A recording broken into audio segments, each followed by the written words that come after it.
I request Editor Lokmat Times, Shri N.K. Nayak, to please welcome and felicitate the guest of honor and keynote speaker, Padma Shri Dr. Amit Mahadev.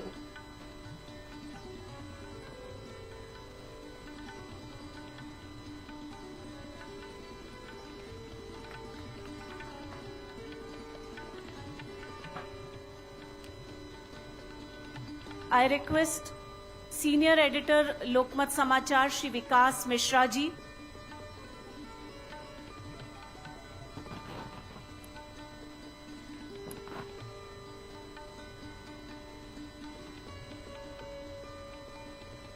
लोकमत समाचार के वरिष्ठ संपादक श्री विकास मिश्रा जी, कृपया स्वागत करें doctor पराग सिंघल जी, हमारे आदरणीय अतिथि एवं वक्ता, well known endocrinologist, an expert with high patient satisfaction score, Dr. Parag Singhal ji.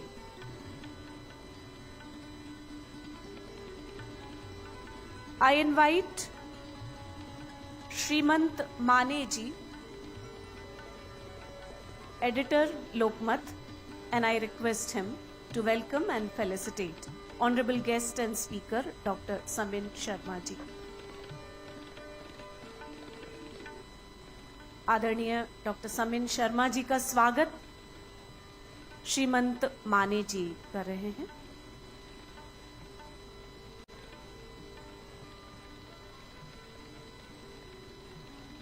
अगर हम शुरुआत में इतनी कम तालियां बजाएंगे तो बाद में क्या होगा।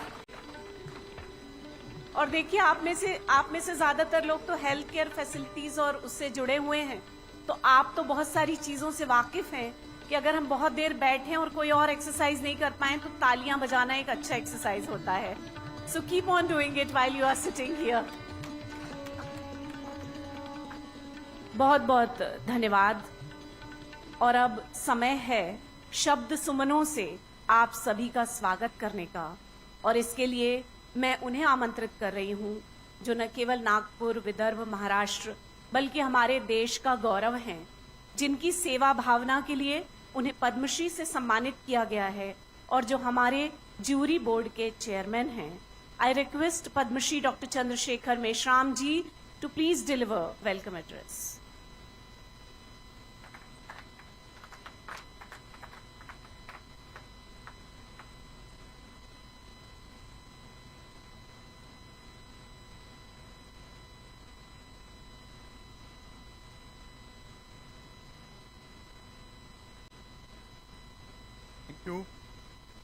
Good afternoon, good evening. Today's chief guest, Honorable Hasan Mushrif ji, Chairman of Lokmat Media Group, Dr. Vijay Babu Darda ji, Guest of Honor and Keynote Speaker, Padma Shri Dr. Amit Mahadev, Honorable Guest, Dr. Shamin Sharma, Honorable Guest, Dr. Parag Singhal, Dr.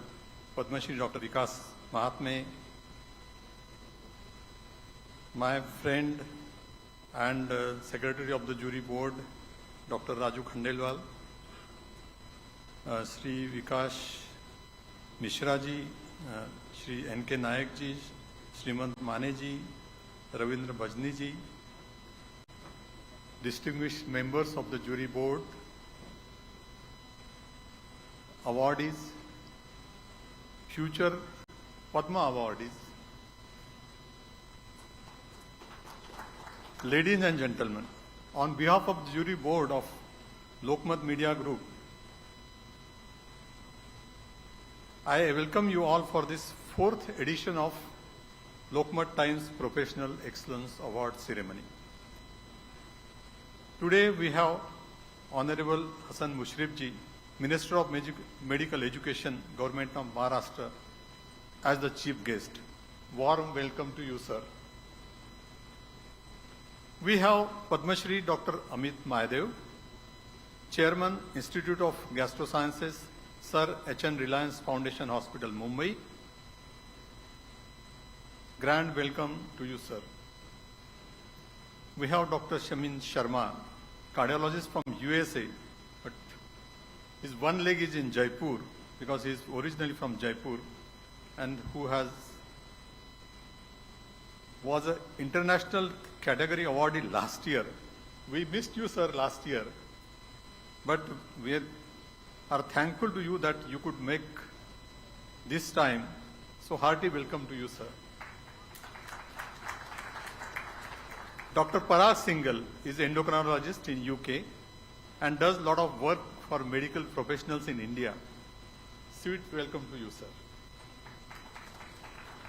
I would like to compliment and congratulate Mr. Vijay Babu Dardaji and his team for initiating this novel event. It encourages and motivates the medical community to continue their wonderful work, which in turn culminates in better patient care. This also inspires the younger generation to excel professionally. This reminds me of the event that I was instrumental when I was the president of Academy of Medical Sciences and Dr. Raju Khandel was secretary, that we had started a Professional Excellence Award by AMS Nagpur in 1997. Lokmat Media Group is indeed amazing to note that the number of events this media group does and the Vijay Babu Darda organizes throughout the year in the country and outside the country, no media group in the world does it. So they deserve a special compliment and for this. I am grateful to the committee for giving me this responsibility as chair of the jury board. And I take this opportunity to thank the members of the jury board for their valuable suggestions and input. This year, in addition to the medical expertise, social and community work was given importance while selecting the awardees. In addition, we tried to find the unsung heroes in our profession. The marathon meetings were held and the unanimous decisions for selecting the candidates was possible. After the last jury meeting, the time was really short and we were worried that who will be the keynote speaker at such a short time. But finally, we got a wonderful faculty. Today's function is special because we have the speakers, one gastroenterologist of international repute, cardiologist from USA, and one endocrinologist from UK. And they will give deliberations during this event, and we are looking forward to it. It is going to be a Triveni Sangam, and in this post-lunch session, you will get a wonderful academic feast. I would like to congratulate all the awardees for excellent work they are doing and thank them for accepting this award. I would like to mention that the print media in Nagpur contributes immensely to public education activity.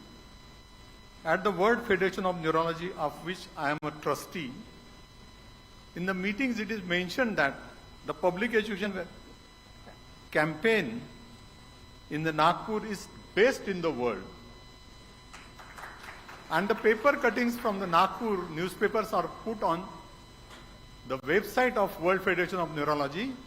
They are printed in the World Neurology and circulated to 125 countries in the world.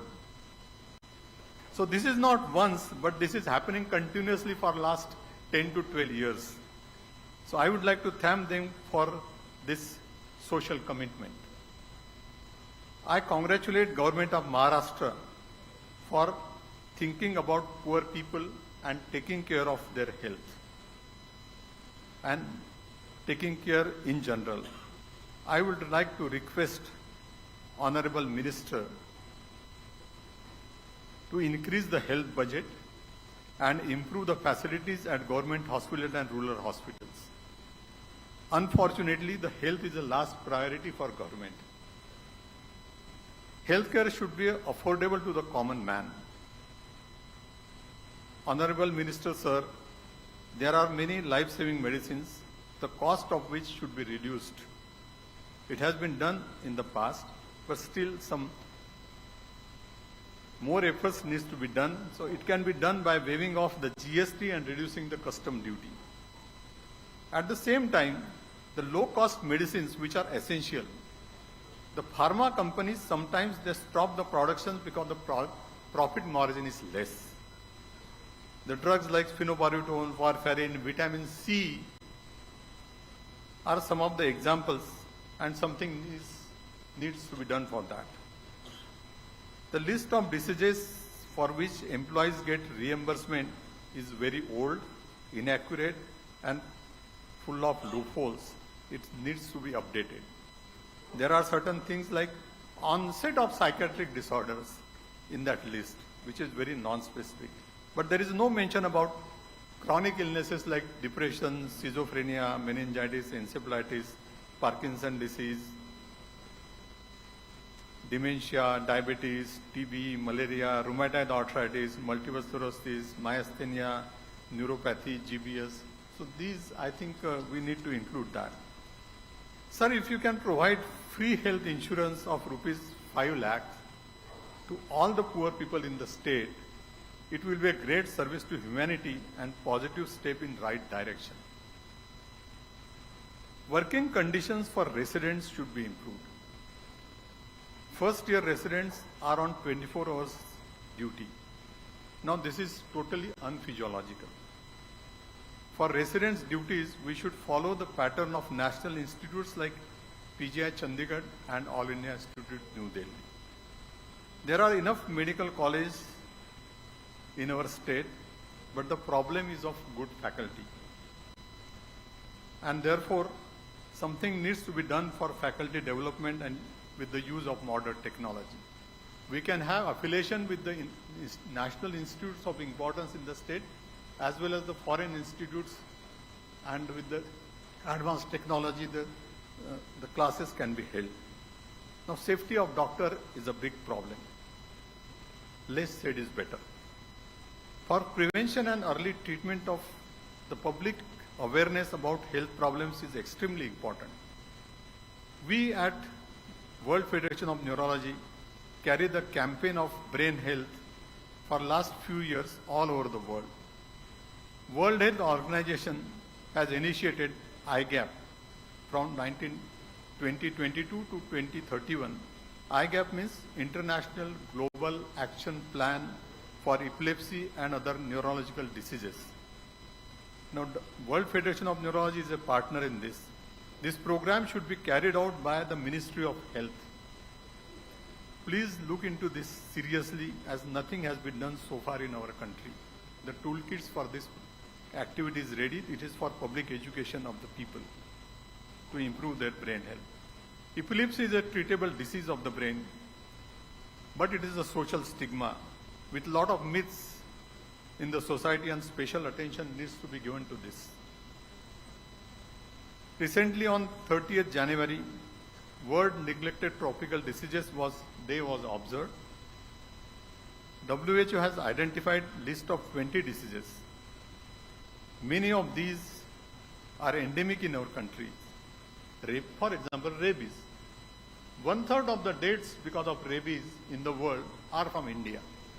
Now this is there for last 15 years. The maximum deaths are from India. So what are we doing about this?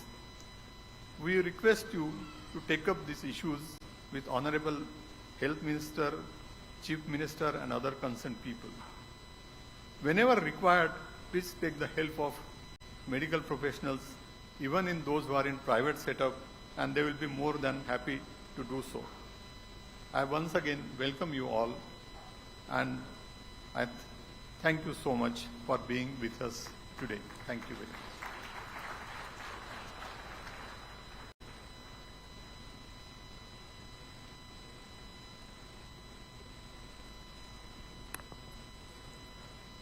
Thank you so much, sir, for raising important concerns of medical fraternity in the presence of Honorable Minister of Medical Education.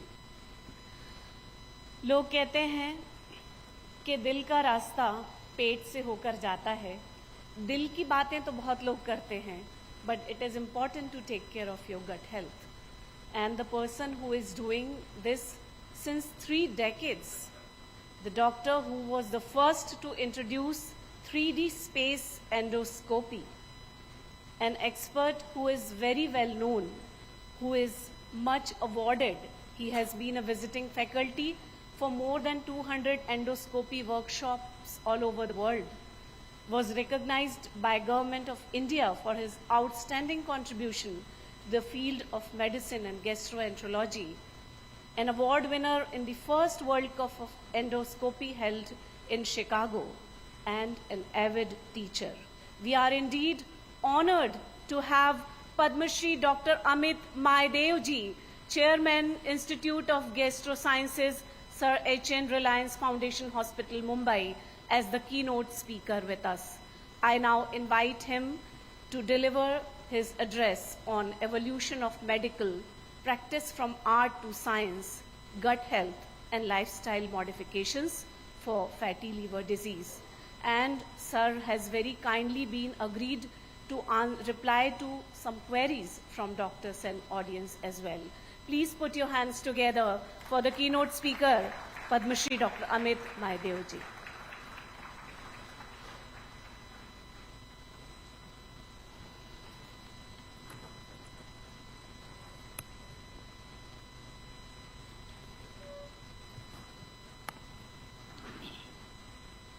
So, Honorable Minister of Medical Education, Government of Maharashtra, Sri Hassan Mushrif ji, Chairman of the Lokmat Media Group, Dr. Shri Vijay Darda ji, esteemed colleagues on the dais, Dr. Sabeen Sharma, Dr. Meshram, Professor Singhal, Dr. Mahatme, the distinguished members of the jury of today's award function, and all the awardees whom we are here to honor tonight.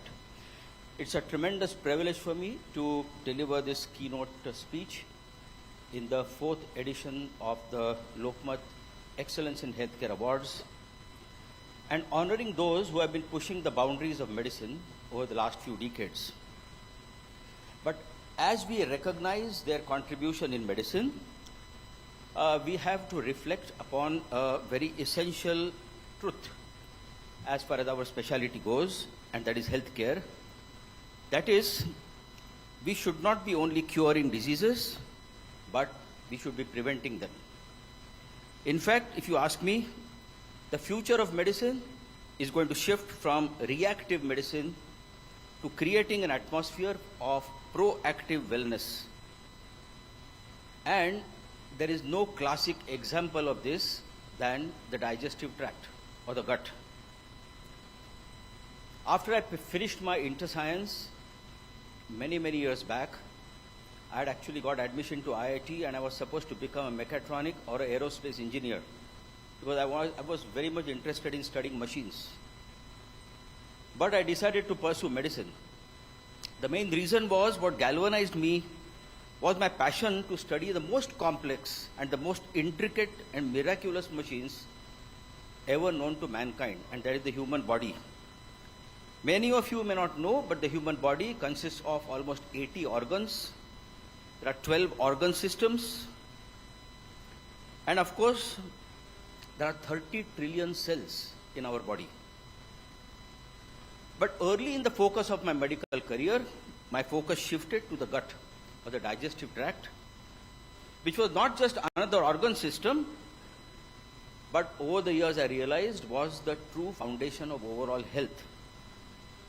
I soon discovered that the gut played a very pivotal role, and I was really awestruck by the intricacies and the complexity of the gut or the digestive system, which itself consists of 12 organs, which almost work like an orchestra, where each organ is playing a musical instrument, beautiful melodious music coming out, and all of them together play an orchestra, and what comes out is a wonderful song.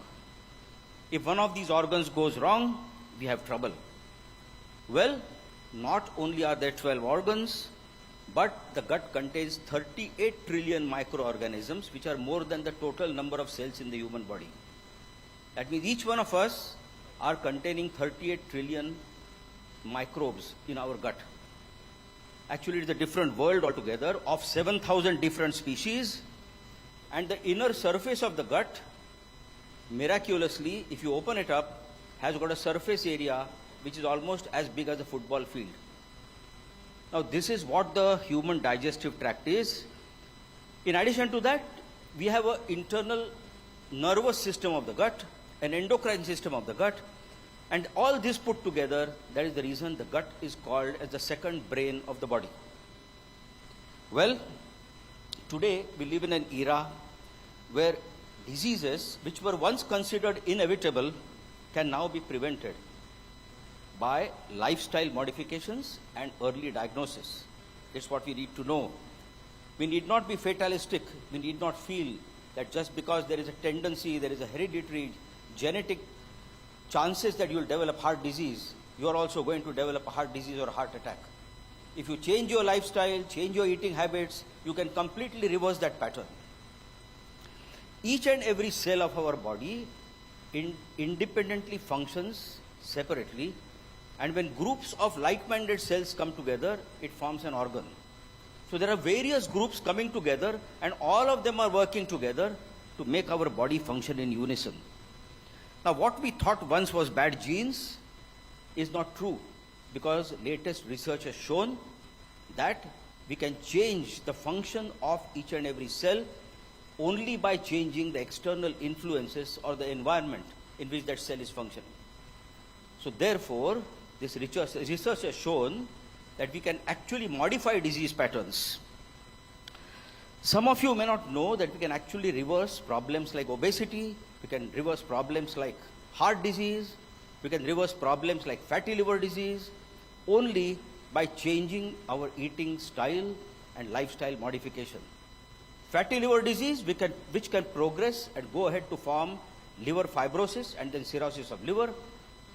You can achieve a 90% reduction of fatty liver disease with a simple 10% reduction of your total body weight, which is not at all difficult in today's scenario. So the message is therefore clear, ladies and gentlemen, that prevention is the cornerstone of modern GI healthcare. And this requires a collaborative effort from doctors, policymakers, and the public to create awareness and drive early intervention.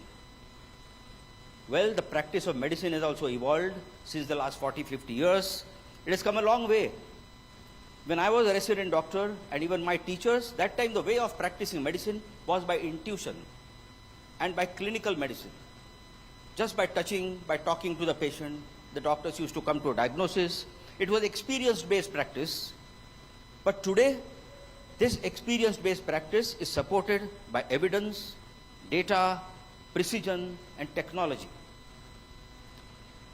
However, even in today's practice of clinical medicine, doctors' intuition does have an important role to play. The good part is that because of technology, our diagnosis has become accurate and we can do it early, by which we can plan therapy even for early cancers before they grow and they become untreatable. Artificial intelligence in technology, in our work, powered diagnostic tools, directed pathology, for example, in endoscopic techniques, we even sometimes don't need to take a biopsy. We do virtual microscopy because of high magnification, high resolution. Only by looking at the inside, we can know whether this patient is likely to develop cancer. In fact, we are entering the era of predictive healthcare. By using genomics, we can actually anticipate disease before it occurs. You know, if you have a mass in some organ, and if you take a biopsy, and you do genetic studies on that, we can come to know whether this patient is going to respond to chemotherapy, whether this patient is going to have metastatic disease in the future, whether the patient may respond to radiotherapy. But as we embrace all these advancements, we have to remember that medicine is not just a science, it is also an art. So the doctors of the future have to maintain the ability to listen carefully to the patient, to look at the patient, to have empathy, to have compassion, and treat the patient holistically, not just going on technology. A few simple science and evidence-based tricks which I want to share with you as I end my talk. For leading a holistic life, number one is to eat a high-fiber diet rich in plant-based food rather than non-vegetarian food. Include fermented food in your diet, which supply natural probiotics to your gut and nourish the gut bacteria. Stay well hydrated because 60% of our body is made up of water. Many of us forget it in our day-to-day hectic life. We have to manage our stress, which can directly affect the gut. Avoid unnecessary antibiotics, which can disrupt your gut microbiome. Definitely avoid refined and processed food. Do regular exercise of at least 150 hours a week. Maintain your weight not more than 26 or 27 BMI, at the most 30 BMI. Get a proper and sound sleep. Before I end, ladies and gentlemen, I want to convey that if we truly want to improve our gut health, we must start by focusing and improve our gut microbiome. And as we celebrate this Excellence in Healthcare Awards tonight, let us shift our focus, all of us collectively, from treatment to prevention, from reaction to anticipation, and from care of the sick to prevent falling sick and improve the overall well-being. As the saying goes, prevention is better than cure. All of us know that. But fortunately, to support it, today we have got science, which is going to be our greatest ally. So thank you once more, Chairman, sir, for asking me to deliver this keynote address. And I congratulate all the awardees once more for this tremendous feat. Thank you so much.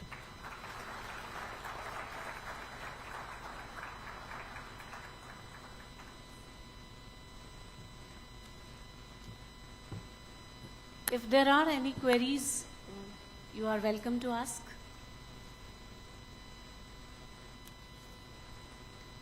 We are indeed very much thankful to Dr. Amit Mahadev ji, and his speech was very motivational. He said, we must have compassion, empathy, and lead a holistic lifestyle. Sir wants to ask something. Ma'am, you want to ask something? Please, unko mic de dijiye.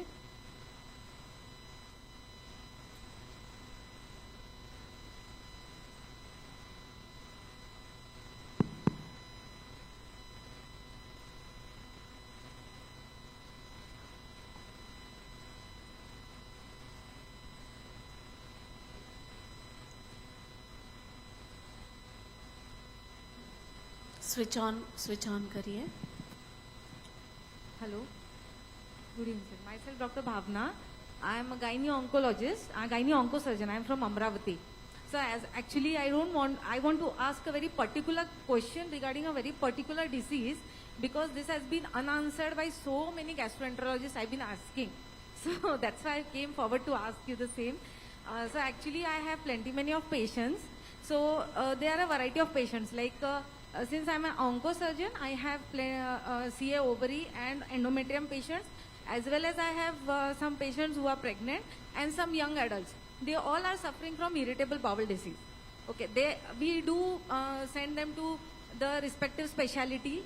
The particular doctors, they do start the medicine, but they are advised some lifestyle modification. But as a part of pregnancy, we do advise them a good diet. We tell them to take high protein and this thing. So, like, again, that will trigger the symptoms of irritable bowel disease.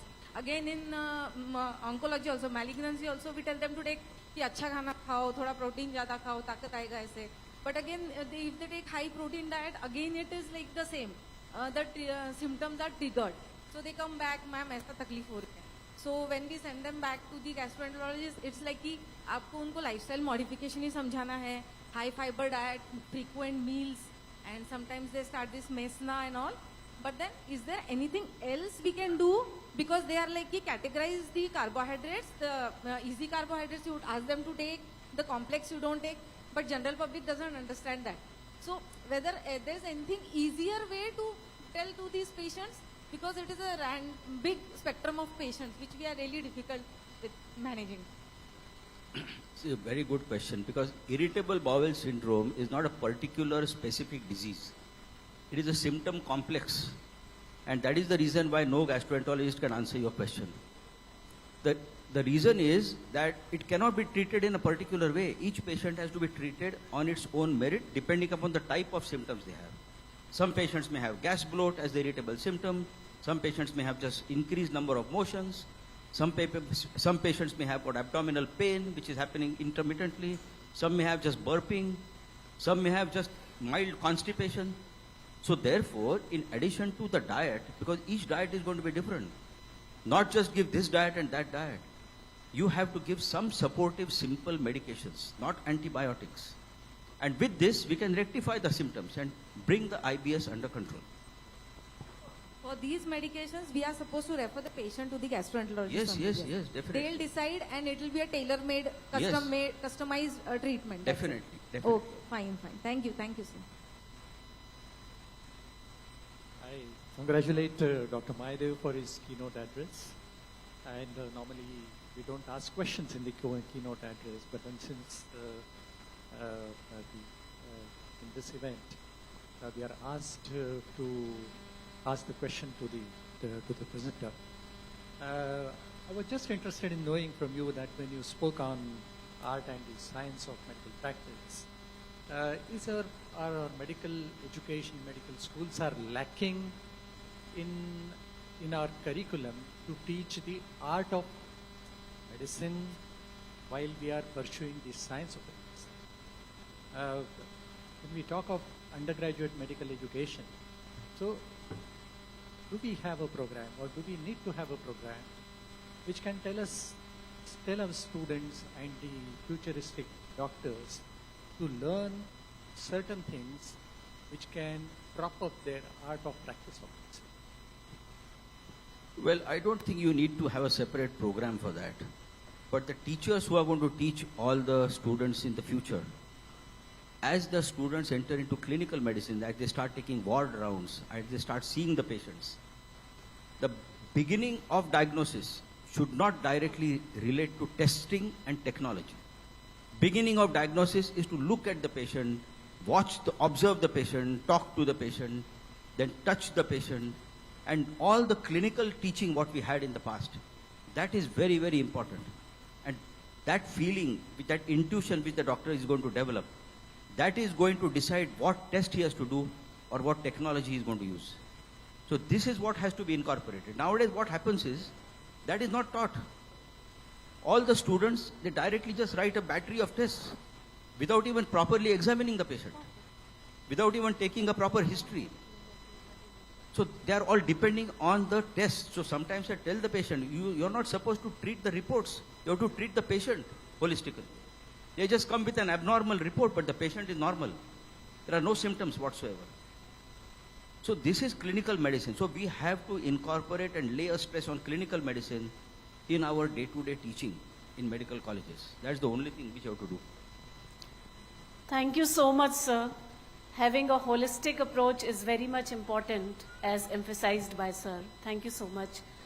Now we are going to the next guest speaker. और वो दिल के expert हैं, और ये कहा जाता है कि दर्द दिल वो ही समझते हैं.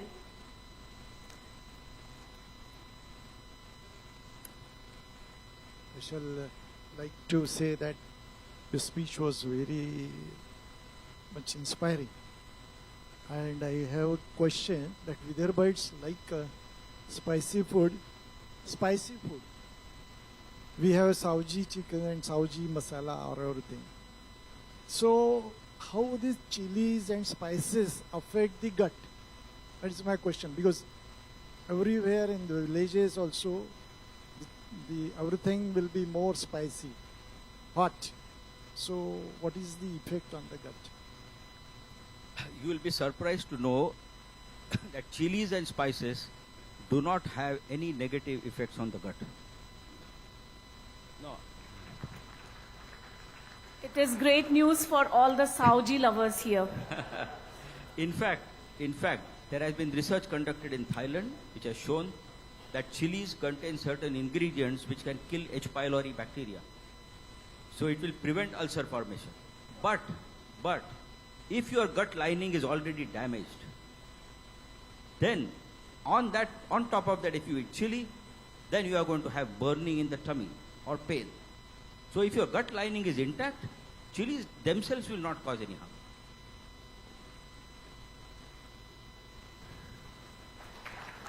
Everybody wants to ask something, but we are a bit short of time, so please. So we have an expert of heart matters, Dr. Sharma, who is highly sought for medical conferences and scholarly publications. An internationally renowned expert in interventional cardiology, Dr. Samin Sharma is here with us. I now invite him for his speech. Dr. Samin Sharma, please.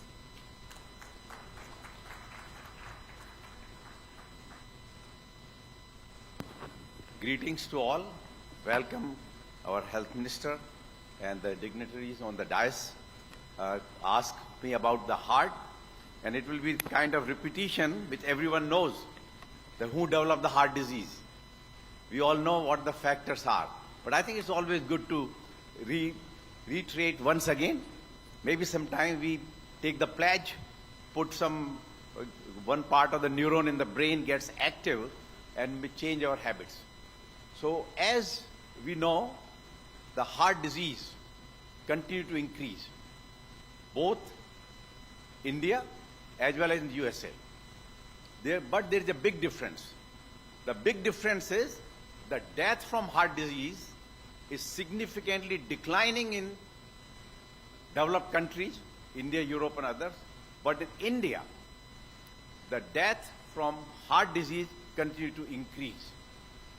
So why that paradox? So this actually have been looked into. Besides one of the factor which have been said here, that the healthcare or availability of the healthcare to average person is one of the big issue. Get to the medical facility when they have a trouble, but this is beyond that. One of the factor, there is a study done called PURE study, P-U-R-E. It was an international study done various countries globally, and what they did basically looked into developing and developed countries and various socio-economic strata, poor people, medium class and high class. So few factors came up, one of them that the factors which give rise to heart disease was common no matter which group or which strata you are, and that is those people who have diabetes, are obese, have a high blood pressure, high cholesterol of the bad variety, which we call LDL. There is another cholesterol called HDL, which is protected, that's good. And then, of course, sedentary habit, those who do not exercise. But the protective part was those who exercise and eat fruit and vegetables, and alcohol in limited consumption. So alcohol is good for the heart, but not high. The problem with the too much alcohol is that you eat more, you gain weight, and that's the negative part of it. But otherwise, limited alcohol consumption, fruit, vegetables, and exercise uniformly associated with lower heart disease, rest of the factor which we commonly know, and higher. So therefore, one thing you can say that you can have people say, well, I am heart disease because my family has heart problem. Everyone in the family has a heart disease, so I will develop the heart disease. So this is actually true.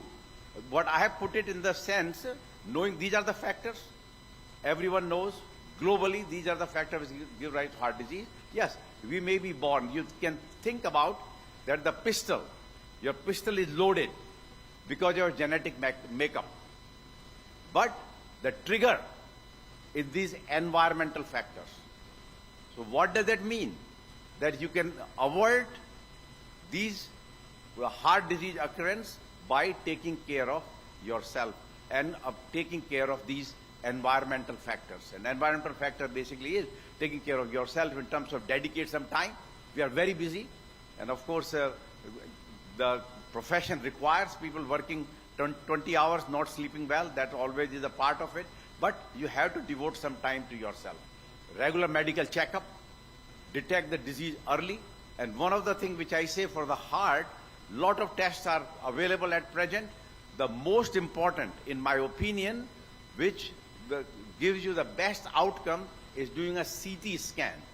As somebody who is at a risk, means after age of 40 for male and age of 50 for female, the CAT scan of the heart. And this is just like we do a CAT scan of any part of the body. CT scan of the heart is very, it's not 100% correct, but it at least tells you if it is normal that you have no heart problem. But if it is abnormal, you may still not have a heart problem, but then you go next phase, do a stress test and do the angiogram. That is what I do. And so those are a lot of advances have been made. But the key is detection of the heart disease, which anybody can have it. So that's not an excuse. Getting to the doctor, taking care of yourself, and then treatment. And treatment, that's where I would say there is some differences. It happens in Western versus Indian culture. Key, as a part of the medical, your hiring process for any institution, whether medical, non-medical, you go for regular medical checkup. Health checkup is required, and annually you have to submit the health report. That system is not here. Very simple. Annual checkup, or maybe checkup in 2 years, so that any of these problems can occur at early stage and you can take care of them. Overall, the epidemic of the heart, which we call heart attack, is increasing significantly in India for various these factors. Young people. Now, few of the factors nobody knows. Many times the stress is contributed. The infection may be the factor. People here, kids in the teenagers developing the heart problem. It's not because of the risk factor. It may be some other factor which we do not know. But majority of the things we know, and they should be taken care. So I would say that for all audience here, make sure you have yourself tested, that you have any of those risk factors. Second, those who are at the risk of the heart disease, as I say, age-wise 40, 50, and get the CT scan, make sure things are good, because sometimes unusual, how often we hear, oh, that person used to be lean and thin, used to do a lot of exercise, and one day develop heart attack or gone. Why? Because it was not tested. Once you are under medical checkup, chances those unusual things will be very, very rare. And then lastly, the medical science has developed so I would say beautifully and advanced that the treatment of heart disease have a very low complication. Just to give you an example, the putting the stent appropriately, chances that you have any trouble, complication happening with the stent, will be in 1 in 1,000. The chances of stent reblockage, maybe 2 or 3%. Bypass surgery, risk of 1%. So all these have become so low complication. So overall, they have contributed into the overall improving the lifespan of our population. It is also have said, 2 studies have shown that if you take every decade, you increase the lifespan by 1 year, whether it is in United States or in India. Now, as you know, in India, average lifespan of a male is about 68, women about 71. In America, numbers is 79 and 83. Women always live longer, as we know. So key is that the 50% of the improvement in the life of a population occurs because of the prevention of these risk factors. Prevention. The diagnosis, putting the ICD, defibrillator, putting a stent, bypass surgery is contributing only half of it. Other half is prevention, which everybody can do. And therefore, there is no lack of that in India. And I will conclude with that note that one of our Chinese philosopher, Confucius, said, the average doctor treat illness. Good doctor diagnose illness. But great doctor prevent illness. So our goal should be on the prevention side, so don't get to the final stage. But India is capable in all types of cardiac point of view. Just to give some numbers, we do the second highest angioplasty stents in the world. In America, it does about 1 million stents per year. India does about 750. Heart transplant in South, the highest number of the heart transplant in the world are being done in India. heart and lung transplant, and with excellent results, and many others, robotics, you name it. So just to say, while the advances are happening in the heart side, the main advance still has to be early detection and the treatment and prevention, early detection and simple treatment of the heart disease to make our society, our population, and our loved ones to live healthy and long life. Thank you very much. Any questions?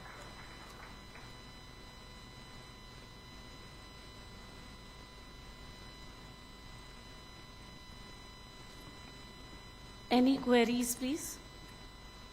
Please, उनको mic दे दीजिए.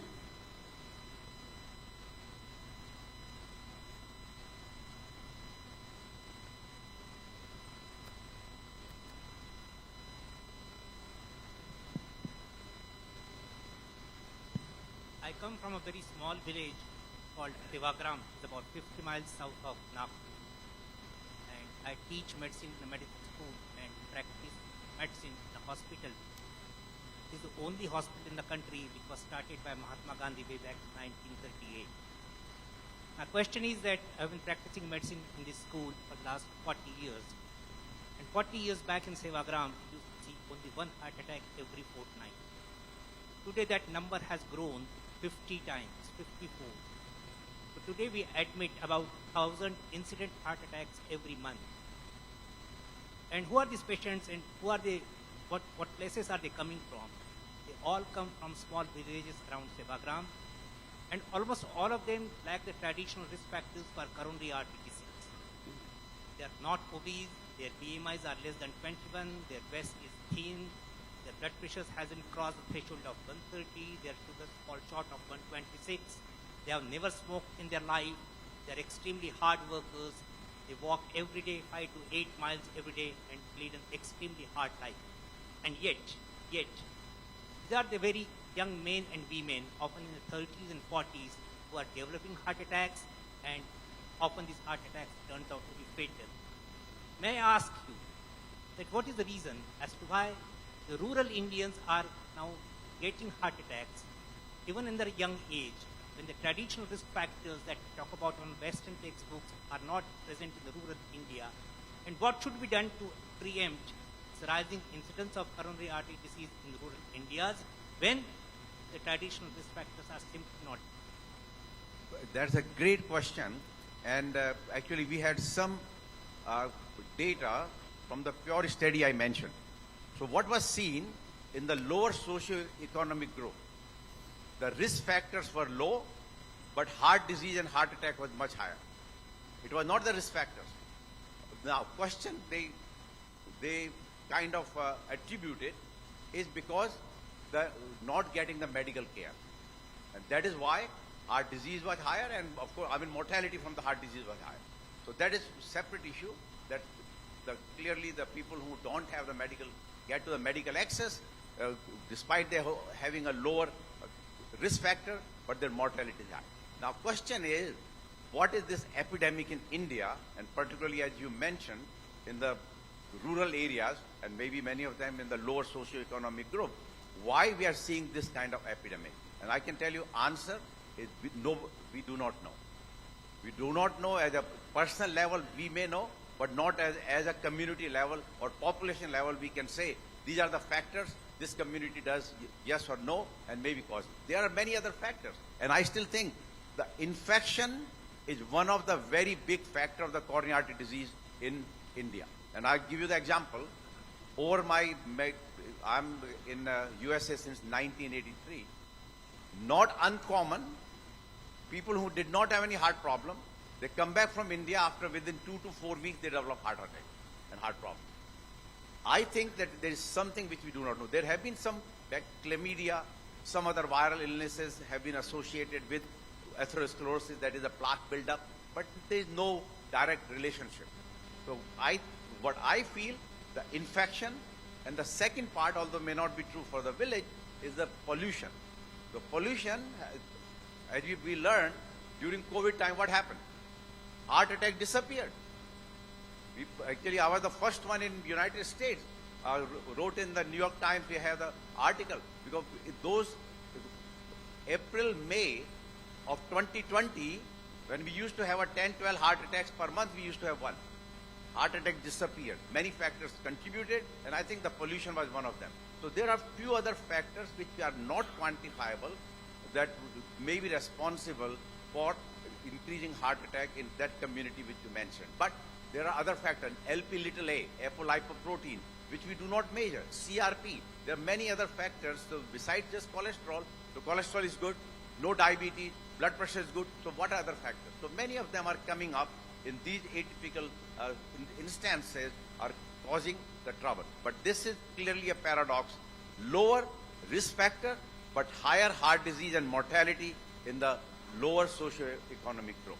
But that basically means we understand the fact, we just have to react to it, and one of the best way would be that they all get a checkup early, when they're teenagers, 20 or 30, and react that accordingly based on the finding.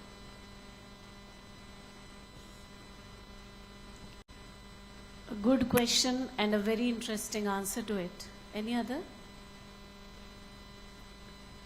Yes, please.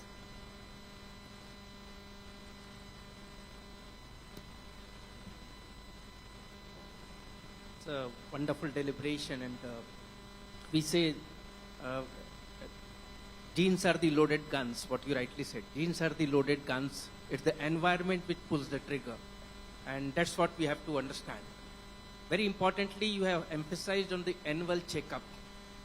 And we, in our education campaign or mission, we say, whenever you celebrate your anniversary or birthday, instead of giving the ring or sari or shirt, you give a health checkup report that today your heart is normal, your kidney is normal, you don't have diabetes, your blood pressure is normal, you're absolutely fit. I feel that is the best gift in life if you can give every year to a family member, and it will automatically get checked every year. Beautiful. So this is what we recommend. Thank you. Fantastic. Very good. Pleasure. Thank you. I think now we can move ahead.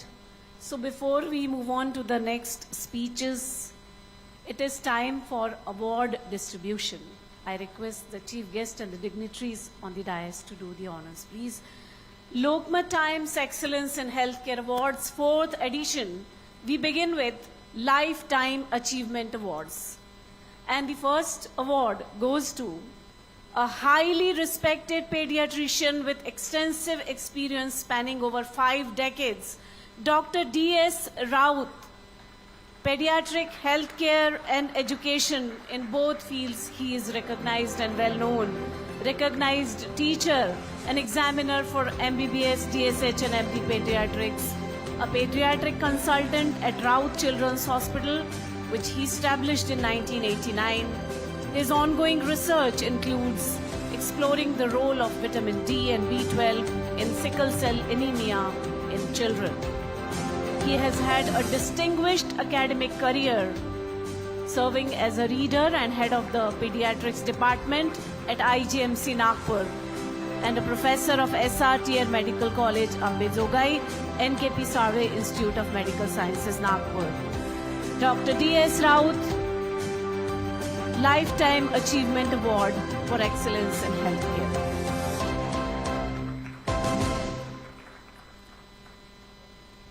Lifetime Achievement Award, Excellence in Healthcare, Dr. Manjula Rohatgi. Dr. Manjula Rohatgi is a distinguished consultant obstetrician, gynecologist, endoscopist, and microsurgeon. With over 5 decades of experience, she has been a pioneer in laparoscopic and endoscopic surgery, particularly for infertility treatment. She has held leadership roles in multiple medical organizations, including the Society of Laparoendoscopic Surgeons USA. She has chaired and delivered keynote addresses at national and international conferences.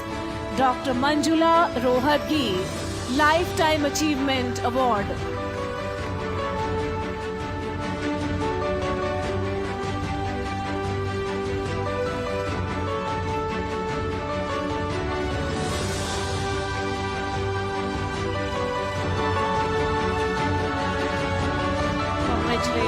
ma'am. And the next segment is International Awards. And we are honored to have both the awardees on the dais. The first international award is for Dr. Samin Sharma, Director of Cardiovascular Clinical Institute and Senior Vice President at the Mount Sinai Hospital in New York. We were supposed to give it last year in the 2023, but he could not be with us, so we are presenting him this award. Considered as a distinguished interventional cardiologist for his excellence in the medical field, both in US and India. He has been the recipient of numerous accolades and awards for his excellence in his field. Dr. Samin Sharma.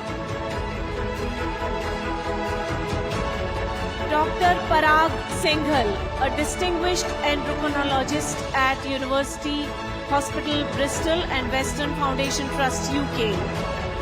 He gained international recognition for his research on hepatic glucose production, advancing type 2 diabetes treatment.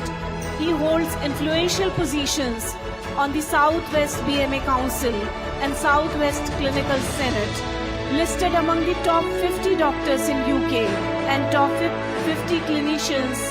He has received an honorary doctorate from a university as well, Dr. Parag Singhal. Many congratulations to both the experts, both the winners of international awards. Now we are going to present 5 outstanding contribution awards, 3 from Nagpur and 2 from outside Nagpur. Dr. Sunil Gupta, a distinguished diabetologist and CEO and MD of Sunil's Diabetes Care and Research Center Private Limited. He has made significant contributions to diabetes research, education and clinical practice, cementing his position as a leading diabetologist in India. He has earned national and international recognition for his work in diabetes care, especially in diabetes during pregnancy. Dr. Sunil Gupta.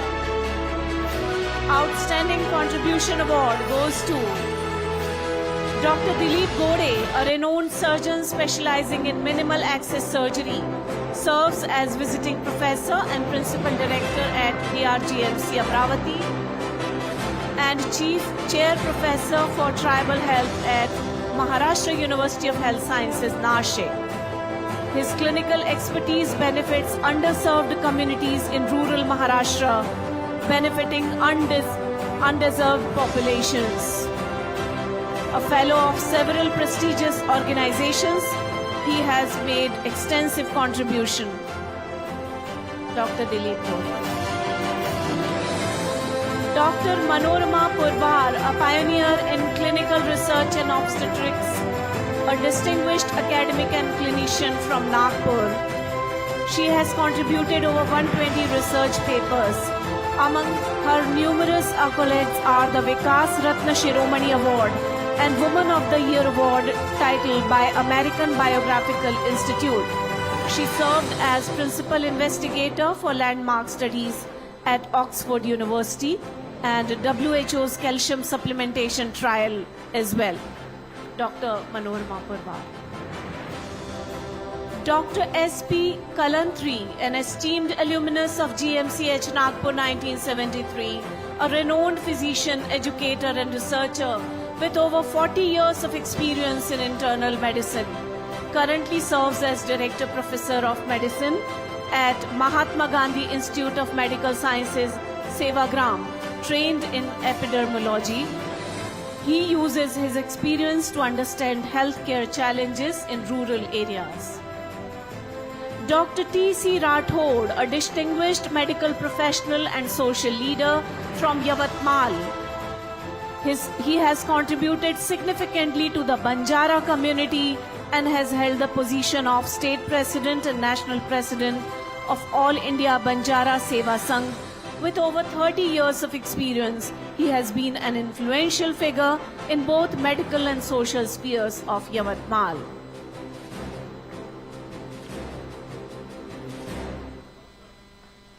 A big round of applause for all those who have made outstanding contribution in the field of healthcare.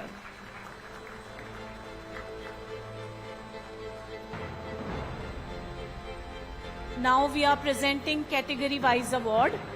Special jury award goes to Dr. Prakash Khetan, a highly regarded consultant nephrologist and transplant physician with over 30 years of expertise in kidney care, dialysis and transplantation. He's also director of Shravan Hospital and Kidney Institute, advancing nephrology care, innovation and education.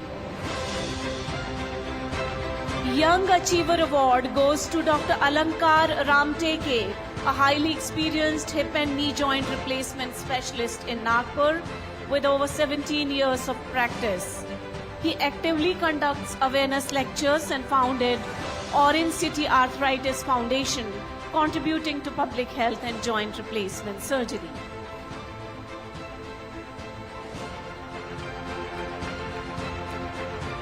Research and Development Award to Dr. Sudhir Srivastav. Dr. Rohit Gupta will receive the award on his behalf. Dr. Sudhir Srivastav is a global leader in robotic cardiac surgery. He has pioneered robotic programs in India and developed the Mantra system, now used in 70 plus hospitals worldwide. Social Service Award, Dr. Sachin Paude, a gold medalist from Nagpur University, distinguished pediatrician and environmental advocate from Wardha. Through Project Sankalp, he educates students on dengue prevention.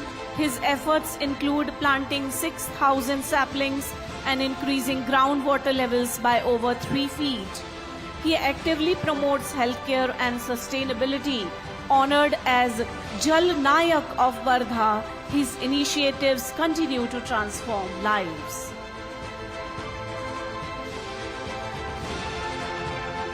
The next category is Popular Choice Awards.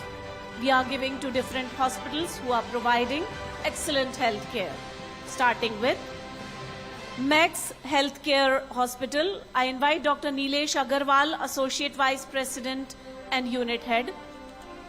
Max Healthcare is a leading private hospital chain in India, known for their innovative healthcare solutions and excellence in patient care.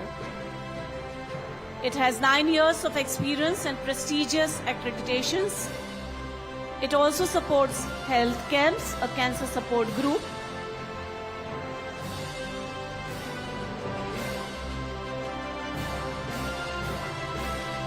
HCG Hospital, leading cancer hospital in central India, Ms. Neeta Rajwar, COO and team.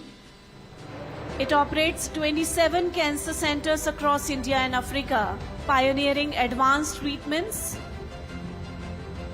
The Nagpur Center has served the region for 8 years and is Central India's NABH certified cancer hospital. It also leads social initiatives including the Wheels of Hope Cyclothon and a mobile cancer screening unit for early detection and in remote areas. HCG Cancer Center. Laksh Hospital, multi-speciality hospital. Dr. Gopal Vyas, a senior orthopedic surgeon, director of Laksh Multi-Speciality Hospital, Bhandara, and his team. Bhandara's first multi-speciality hospital and medical relief center during floods and disease outbreaks. Dr. Gopal Vyas, a dedicated social worker, he pioneered super speciality services and played a key role in COVID-19 care as well. Manvatkar Multi-Speciality Hospital, Dr. Prakash Manvatkar, a skilled anesthesiologist and his team, known for expertise in critical care, trauma management and hospital administration. Dr. Prakash Manvatkar is a strong advocate for education. From Chandrapur, his dedication to healthcare is really commendable.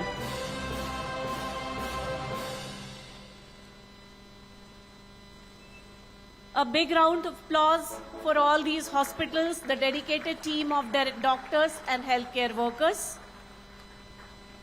Now in the Popular Choice Awards, Award for Cardiology to Dr. Shailendra Ganjewar, Director of the Cath Lab and Senior Consultant Cardiologist at KIMS Kingsway Hospital, Nagpur, with over 20 years of experience. He remains a pioneer in cardiology, dedicated to advancing medical education. He conducts free health camps, research and lectures on heart attack prevention. Popular Choice Awards, Ayurveda, Diabetic Research, Dr. Bhagyashri S., Director of Appropriate Diet Therapy, is a leader in modern Ayurveda. She has received multiple awards, including the Times Leading Lights and Visionary Leader Awards, solidifying her impact on holistic healthcare and Ayurvedic advancements. Lokmat Times Excellence in Healthcare Awards, Popular Choice Awards, Medicine and Allied, Dr. Amol Dande, a distinguished physician. He has served as a consultant physician and diabetologist at top hospitals and now as a director of Anandam Multi-Speciality Hospital and Nirmal Multi-Speciality Polyclinic. He leads advanced facilities ensuring high quality, accessible healthcare for all. Embodying his work is worship philosophy. तालियां सिर्फ मंच से आ रही हैं, सामने से नहीं. Next is orthopedic surgery, Dr. Rajesh Savar Bandhe, an accomplished orthopedic surgeon, director of Adi Shakti Hospital and Shraman Hospital. He actively contributes to community service. Recognized nationally, he holds key IMA leadership roles and has received multiple prestigious awards for his contributions to healthcare, medical welfare and education.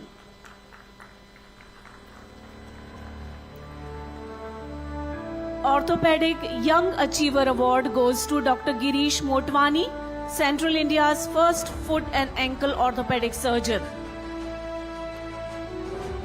Committed to humanitarian work, he has prevented 500 plus leg amputations and conducted 100 plus free surgeries. A pioneer in his field, he continues transforming orthopedic care with innovation, excellence and compassion. In Popular Choice Awards, it is Ayush, Dr. Aniket Sapate, a dedicated healthcare professional from Andhalgaon, Bhandara. Active in social work, he leads the Shivamudra Rural Cooperative Society as well and serves in medical associations. With 9 years of experiences, he treats 200 patients daily, offering free care to 50. Medicine Young Achiever Award, Dr. Eshant Kuranjekar, a renowned consultant physician and intensivist, dedicated to patient care. Director of Balakrishna Multi-Speciality Hospital, he leads a 30-bed facility, impacting countless lives with expertise and compassion.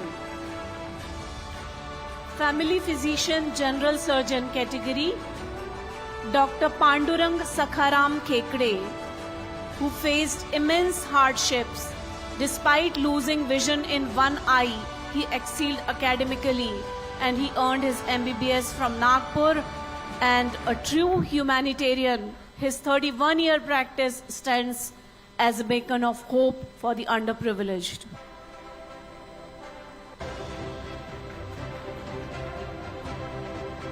Orthopedic surgery, Dr. Sudhir Regundwar, dedicated orthopedic surgeon with extensive experience in patient care, surgical expertise and community service. A leader in professional organizations, he has held key positions in IMA Chandrapur and Vidarbha Orthopedic Society Practicing for 20 years, he continues to promote orthopedic excellence, medical education and outreach programs. Medicine and Allied Cardiovascular Disease and Critical Care Medicine, Dr. Pushparaj Giri, a renowned physician from Gondia, embodies dedication and excellence in medicine. He found Radhakrishnan Hospital, a 40-bed critical care facility, and during COVID-19, he expanded it to 70 beds. He opened Supreme Super Speciality Hospital with world-class infrastructure, including cath lab and CT scan. In Popular Choice Awards, Ayush Young Achiever Award goes to Dr. Rahul W. Kuramkar, a dedicated homeopathic practitioner, integrates holistic healing with modern medicine for comprehensive patient care. He leads Elite Healers Homeopathy Amravati, actively involved in research and community service. He envisions advancing homeopathy through technology, education and integrated healthcare solutions. आप फिर तालियां बजाना भूल गए तो मैं याद दिला देती हूँ. Gynecology and Oncology, Dr. Bhavna Sontake, Amravati's first and only gynec oncosurgeon, specializes in female cancers, high-risk gynecological surgeries and breast cancer treatment. She owns Apex Hospital and Devi Cancer Care Center and consults at Super Speciality Hospital. She has received numerous awards and actively promotes cancer awareness. Surgery and Allied General Surgery, Dr. Prabhakar Kushal Rao Kakade, a dedicated surgeon. He served as medical superintendent at Government Cottage Hospital, Hinganghat, achieving 100% plus targets in national health programs and receiving a Maharashtra government award. He founded Kakade Multi-Speciality Hospital, providing quality healthcare to Hinganghat and surrounding areas for over 3 decades. Popular Choice Ayush, Dr. Vijay Pandurangji Chaudhary has dedicated 40 years to medical practice, earning trust through compassionate care. Committed to serving the underprivileged, he provides essential healthcare to those in need. Honored with Jeevan Gaurav Award, he remains devoted to healthcare, social service and community development. Lokmat Times Excellence in Healthcare Awards, Popular Choice, Radiology, Dr. Govind Shri Krishna Khandelwal, a renowned radiologist with 25 years of experience, is the founder of Khandelwal Imaging Center, Akola. Beyond medicine, he actively supports healthcare, education and social welfare, thus benefiting underprivileged communities. He has presented research papers at National Radiology Conference and served as a lecturer at KEM Mumbai as well. In Popular Choice Awards, Oncology, Dr. Gaurav Shivprakash Mantri, the first oncophysician in Western Vidarbha. He is dedicated to advancing oncology care in undeserved regions. Established Hope Center in Akola, Hope Cancer Care in Akola, and serving as medical, pediatric and hemato-oncologist. He has received awards from IMA, the Doctors Association and social clubs. Surgery and Allied, Dr. Indrajit Deshmukh, a skilled orthopedic surgeon in Akola with 12 plus years of experience, specializing in joint replacement, complex trauma, pelvi-acetabular surgeries, microsurgery and spinal procedures. He has performed over 8,000 surgeries, including 500 plus complex cases. He continues to improve patient outcomes through advanced surgical techniques and comprehensive orthopedic care. Surgical Allied, Dr. Nishant Thaure Chauhan, a skilled general and laparoscopic surgeon, practices at Om Surgical Hospital, Yavatmal.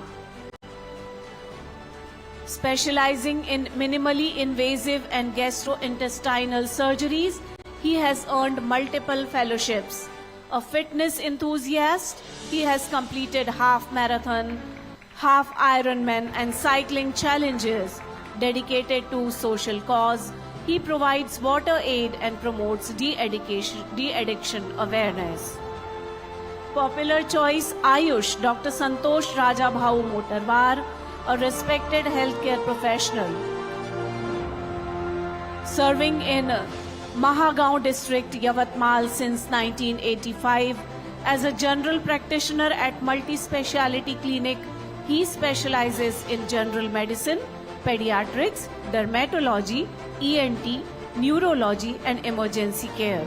A dedicated leader, he has held key positions including City President of the Doctors Association, Mahagaon.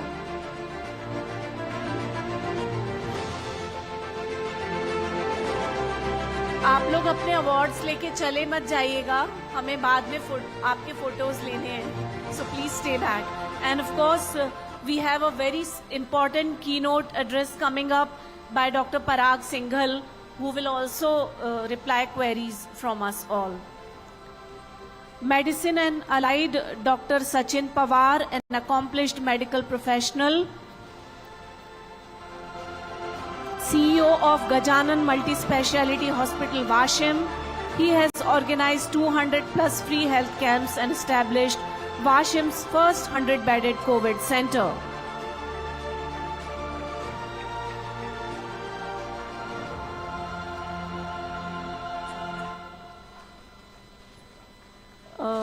Last is for Noble Hospital. They were not present earlier.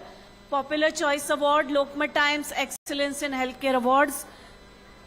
Noble Hospital, established in 2017 by Dr. Baru Sahare and Dr. Ujjwala Sahare. It provides quality healthcare to tribals and underprivileged communities in Gadchiroli. With a dedicated team of 30, it remains a pillar of compassionate care in the region. It organizes free medical camps and offers complimentary treatment to registered workers. A very big round of applause for the noble work of Noble Hospital.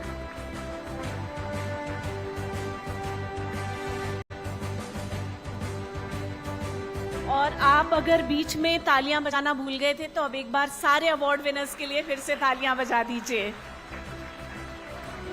Thank you so much, honorable dignitaries on the dais. And once again, a big congratulations to all the awardees.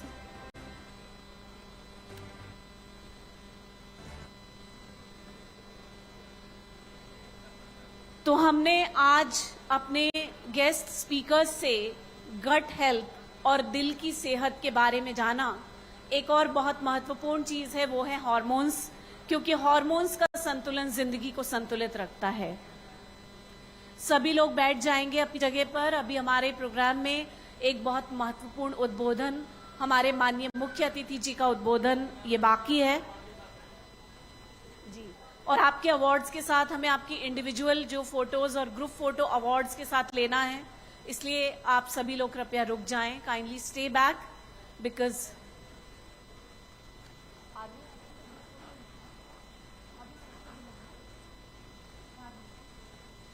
towards the end of the program we'll have the group photo with your awards again, so please stay back. I now invite Dr. Parag Singhal ji for his address, and he will also reply the queries from doctors and audience. Dr. Parag Singhal ji, consultant endocrinologist and CEO, British Association of Physicians of Indian Origin Training Academy, UK.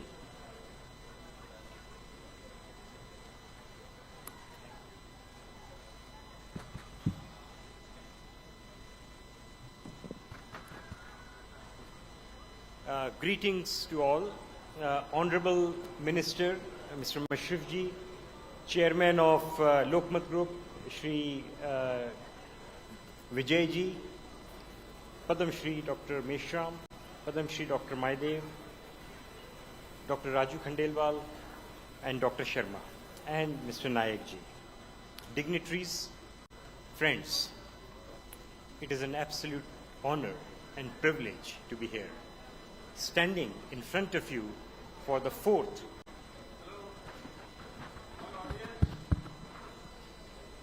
Hello आपल्या सर्वांना विनंती आहे, आपण कृपा करून खाली बसून जा. सध्या कार्यक्रम सुरू आहे. Please make a silence in the room. Please have your seat. Please.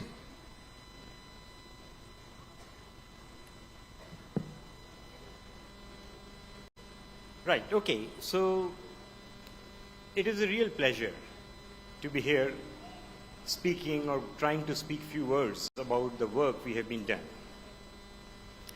What I am going to do is to tell you a story. And the story begins with Nagpur. So Nagpur is a very integral part of the story I am going to narrate. And the two integral characters of that story are two Rajus. You would be wondering who are those two Rajus. And they will come in the script as we go along. So apart from endocrinology, I also hold other positions. I am Chief Executive of BAPIO Training Academy, which is an educational arm of BAPIO.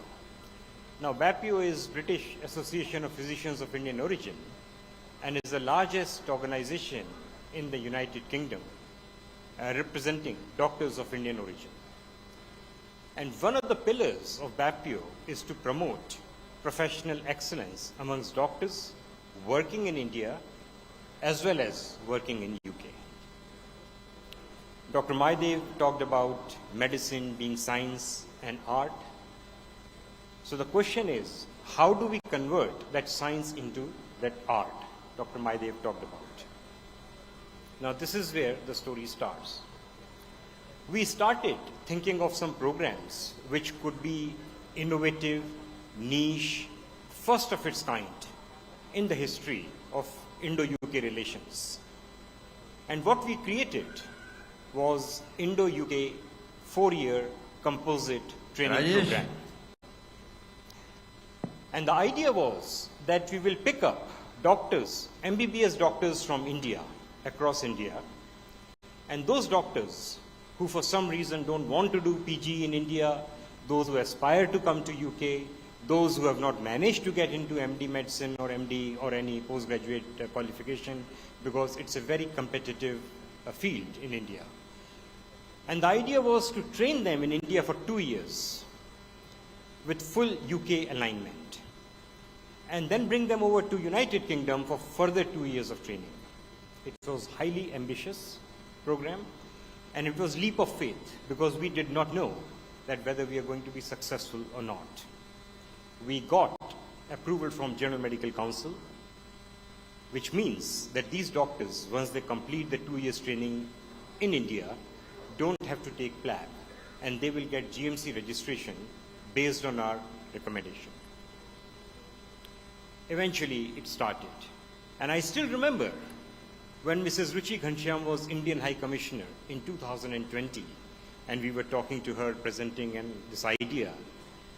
She was not convinced. She liked the idea, but she said, well, that's a very difficult thing to do, to bring UK education to Indian system and then bring them back to UK, the authorities, and there would be a lot of regulatory functions which need to be satisfied. As luck would have it, the program became highly successful, became our flagship program. What we wanted to do in this program was to create environment of critical thinking. You can learn medicine, you can acquire the knowledge in medicine by reading books. You don't need teachers. Teachers are there to impart the skill of translating that knowledge into practice. And Dr. Maidev and everybody has talked about, we have lost that skill in the medical education completely. Not only in India, generally across the systems. So we wanted these doctors to become fine clinicians. by concentrating on clinical skills. And the element we wanted to introduce was critical thinking. Critical thinking is clinical reasoning, is being intuitive, is asking the right questions. Einstein's famous words, education is not learning of facts. Education is training your mind to think. The day you start thinking about something, you have acquired learning, full learning. And when we were struggling to find the first center in the country, this is where the leadership of Dr. Raju Khandelwal came in. He had full trust in me, trusted me with the vision, and offered his Kingsway Hospital as an institute to start the first MRCP course in the country. So this is where Nagpur became an integral part of our journey. Now the second question was, why did we think of critical thinking? And this is where the second Raju comes in. How many of you have watched Three Idiots? What was the take-home message of that famous film, Three Idiots?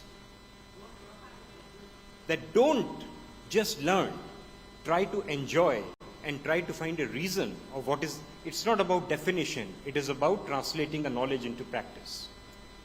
And the film was none other by legendary director, Bollywood director Raju Hirani, who comes from Nagpur. And I dedicate these programs to Raju, my dear friend. I, in fact, texted him this morning. I said, would you like to come? He's right now shooting in Goa. He said, look, I would have come, but I'm just busy shooting. And this is where we got, the whole idea of medical education got transformed. And our focus became on critical thinking. And no wonder the trainees who have gone to UK after completing 2 years in India are flying high. To an extent that UK hospitals wanting to take more of these trainees. And Shri Vijayji this morning talked about not the quantity, but the quality of the education. And this is where it is not about the number of doctors, it is about the quality of the doctors. And our programs are becoming popular within the UK system to an extent that the NHS hospitals are prepared to ring-fence certain positions for our programs. And we are now expanding those programs pan-India with new partnership with Apollo Hospital and of course existing partnerships across India. That's the medical education we have been trying to do. But doctors and nurses' story is not new. There are so many doctors in India, in UK, 65,000 Indian origin doctors, in US, everywhere. What we wanted to do was also allied health professionals to benefit from this exercise. So for the first time, we started a program for radiographers. And we brought in, after 6 months of training for radiographers in India to UK. So 300 radiographers have already come to UK.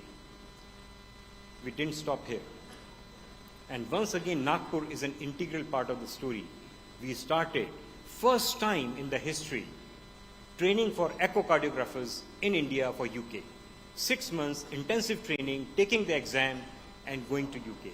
We have already appointed 20 echocardiographers in UK. Imagine the impact of UK salary would be on their families and their friends. Huge. 40 more are in pipeline. And we are looking to upscale this to up to 200 echocardiographers. But that's not where it ends. We are extending this idea of allied health professionals to respiratory physiologists, and local institute in Nagpur, Datta Megi Institute, has a BSc course, and that is where we are going to train them and bring them over to UK, and also audiologists. So our efforts on behalf of BAPIO Training Academy, they are not just limited to doctors and nurses. They are limited, or we are expanding our scope even to allied health professionals.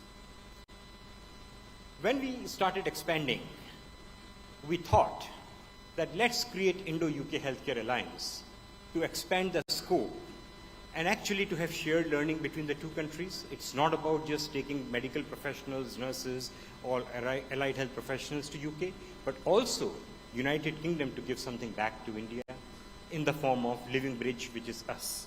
Us living in UK are the living bridge between the two countries. So that is our aim. And to that in mind, we created Indo-UK Healthcare Alliance, which was inaugurated by National Medical Director of NHS England, Professor Sir Stephen Powis, and our Chief Whip of the Lok Sabha, Dr. Sanjay Jaiswal, is the chair of the alliance, and I am trying to help him to expand the whole scope. So Indo-UK Healthcare Alliance is dedicated to the capacity building work in India, especially in the field of emergency medicine, rural medicine, and so on and so forth. An Honorable Minister would be interested to learn that for the medical education and critical thinking, for the first time now, we have tied up with the Business School of California University to create a specific module on critical thinking for medical doctors, for them to become good doctors, to be able to provide affordable health care instead of relying on investigations. India probably doesn't calculate the wastage we are doing on unnecessary investigations, but in UK, on scans and the blood tests, £5 billion are being wasted. Now, £5 billion in the current context of health economy is a huge sum of money. And that's why we created MBA program for these doctors. So not only the doctors will finish MRCP, but the idea was also for them to learn the challenges medical profession is going to face. So they were enrolled in MBA from the UK university, MBA in healthcare education and leadership. 12 people have already completed their MBA. When they joined the program, everybody was asking me, why are you instituting MBA? This is of no use. These are doctors. After completing the MBA, all those 12 doctors have written to me, now we realize what you have done to our careers. And we are so thankful to BAPIO Training Academy. That's the impact of education we are having. We want to expand this, and once again, Nagpur probably will become integral to this idea of collaborative research. A lot of people talk about the research, but what we are trying to do now is setting up PhD by portfolio, which means that your research work done in India can be put in the form of portfolio and be recognized as PhD from UK University, supervised by UK University. This is going to be a fantastic platform for Indo-UK healthcare research collaboration. And Dr. Sunil Gupta has agreed that RSSDI will be very keen to collaborate on this. So once again, Nagpur, the story starts from Nagpur. Now, when we finish our medical education and we become doctors to earn name, to earn fame, to earn money. And there's nothing wrong in earning money, nothing wrong. But we should also be mindful of our social responsibilities. And this is where what we are trying to instill among young doctors is the idea of corporate social responsibility.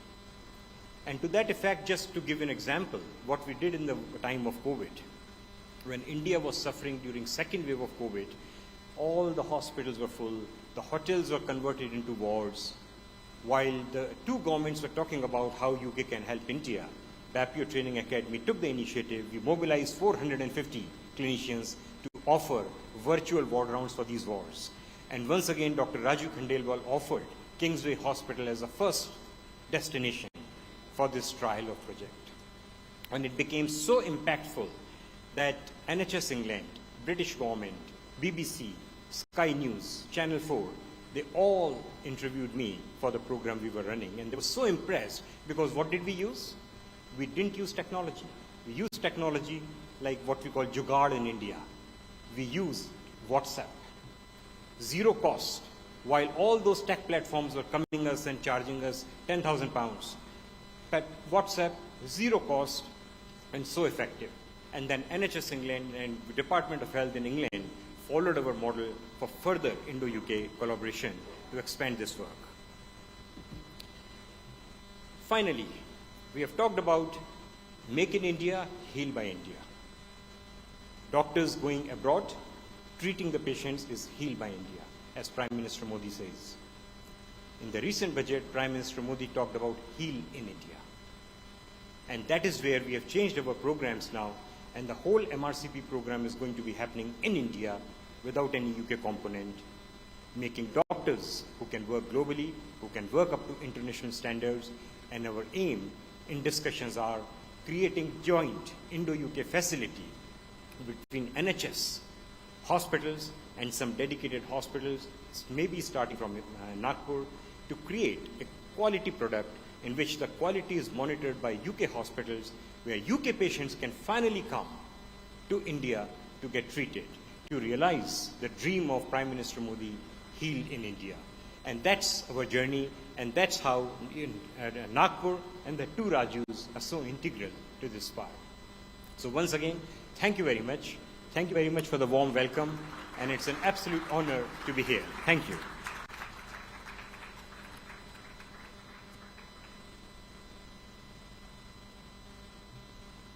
Some one or two short queries, please.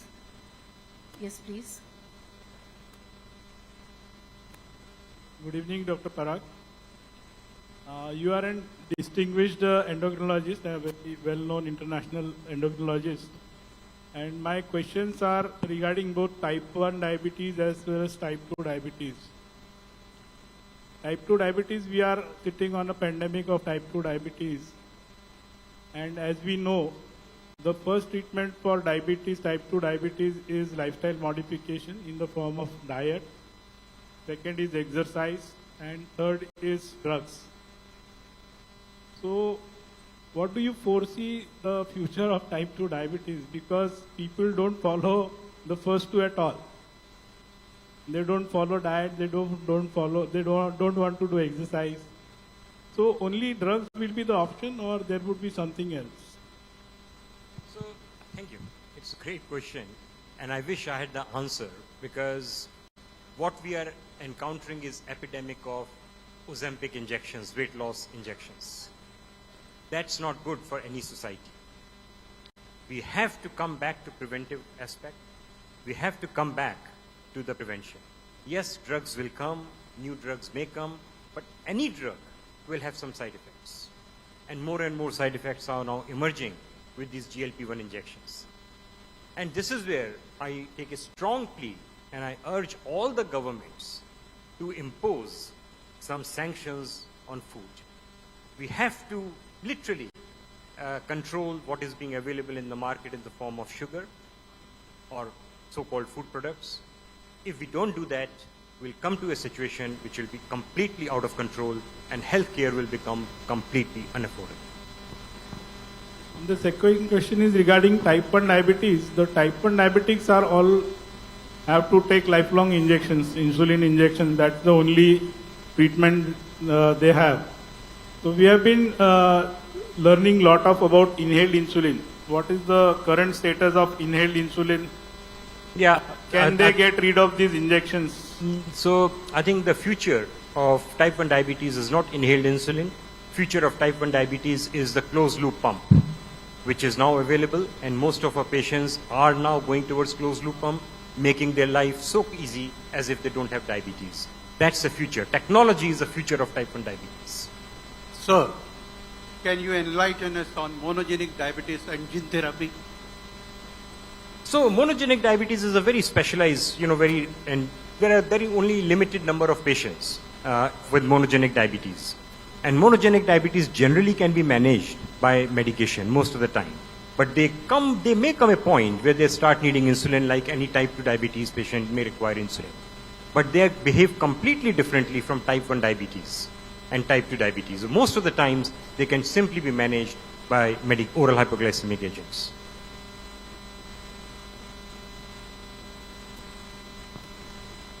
Mic दे दीजिए doctor विकास महात्मा को.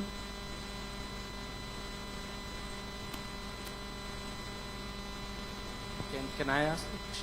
Sir, Yes, please. Sir. Yeah. This is a question and rather a suggestion to our Honorable Health Minister, sir, because we just talked about the insulin pump. Unfortunately, type 1 diabetes has not been looked upon as focused as it should be when it comes to national health programs. And we on behalf of the whole community of diabetologists and endocrinologists have tried to do our best to contact the authorities. Sir, so we wanted, why not to give a thought that every type 1 diabetes in our country should be offered the insulin pump so that they can achieve their HbA1c control better and they can have a normal life as that of a non-diabetic individual. So I feel the government of India as well as the state, they need to focus on the type 1 care taker, because in UK, I Please presume, be as brief, well as, sir. yeah. Please be brief. You yes, are supposed to ask a question. It's a question answer session. Please. Okay, so Be this- very brief. What's your opinion, sir, both of you, about insulin pump to each and every type 1 individual in the country? I'm sure Honorable Minister will address that or include that in his address. Thank you. And Dr. Mahatme ji, please. धन्यवाद sir. हमने अभी जो हमारे सभी speakers के address सुने, उनके भाषण सुने, इनमें एक बात सबने कही कि संतुलन बहुत महत्वपूर्ण होता है. तो एक ऐसा प्रेरणादायी व्यक्तित्व जो अपने शब्दों, कार्यों और विचारों से जीवन के हर पक्ष में संतुलन रखने का महत्व बताता है, वो है आदरणीय डॉक्टर विजय दर्डा जी, जो कि न केवल लोकमत समूह के प्रमुख हैं बल्कि राज्यसभा सांसद के रूप में उन्होंने देश के उच्च सदन में जन भावनाओं का बहुत ही सशक्त ढंग से प्रतिनिधित्व किया है और उनकी कलम की धार भी उतनी ही प्रखर है. अब मैं उन्हें उनके उद्बोधन के लिए आमंत्रित करती हूँ. Doctor Vijay Darda, please.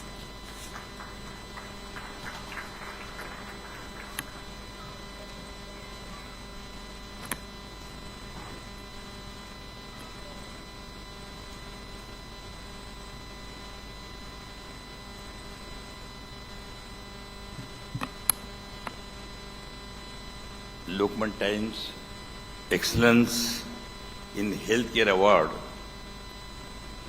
के समारोह में उपस्थित सभी आप चिकित्सकों का मैं हृदय से स्वागत करता हूं. आज का दिन हम लोगों के लिए विशेष दिन है, क्योंकि हमारे बीच में इस देश के नहीं तो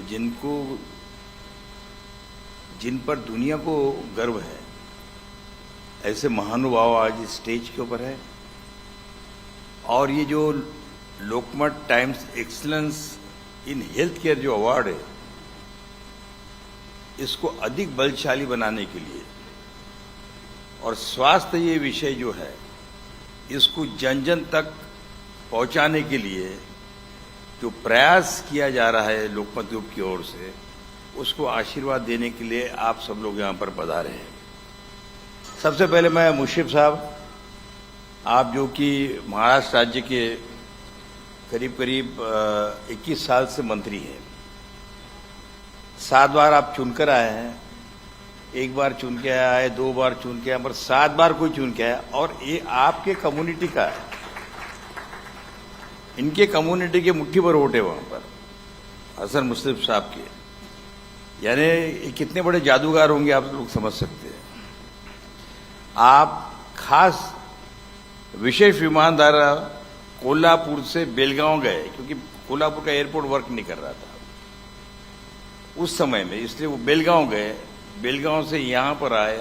कोल्हापुर के सारे प्रोग्राम मेरे को बोले भाई हमारे प्रोग्राम कॉन्स्टिट्यूंसी के लगे, मतलब सब कैंसिल कर दीजिए.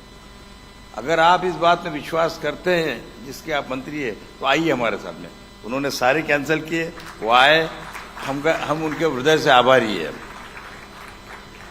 दूसरे हमारे बीच में डॉक्टर शमीम शर्मा साहब आए. पिछले साल वो किसी कारण से आ नहीं पाए थे, क्योंकि हमने बहुत कम लास्ट मोमेंट उनको इंटीमेट किया था. मगर इस वक्त वो भी एक खास हवाई जहाज से यहाँ पर आए.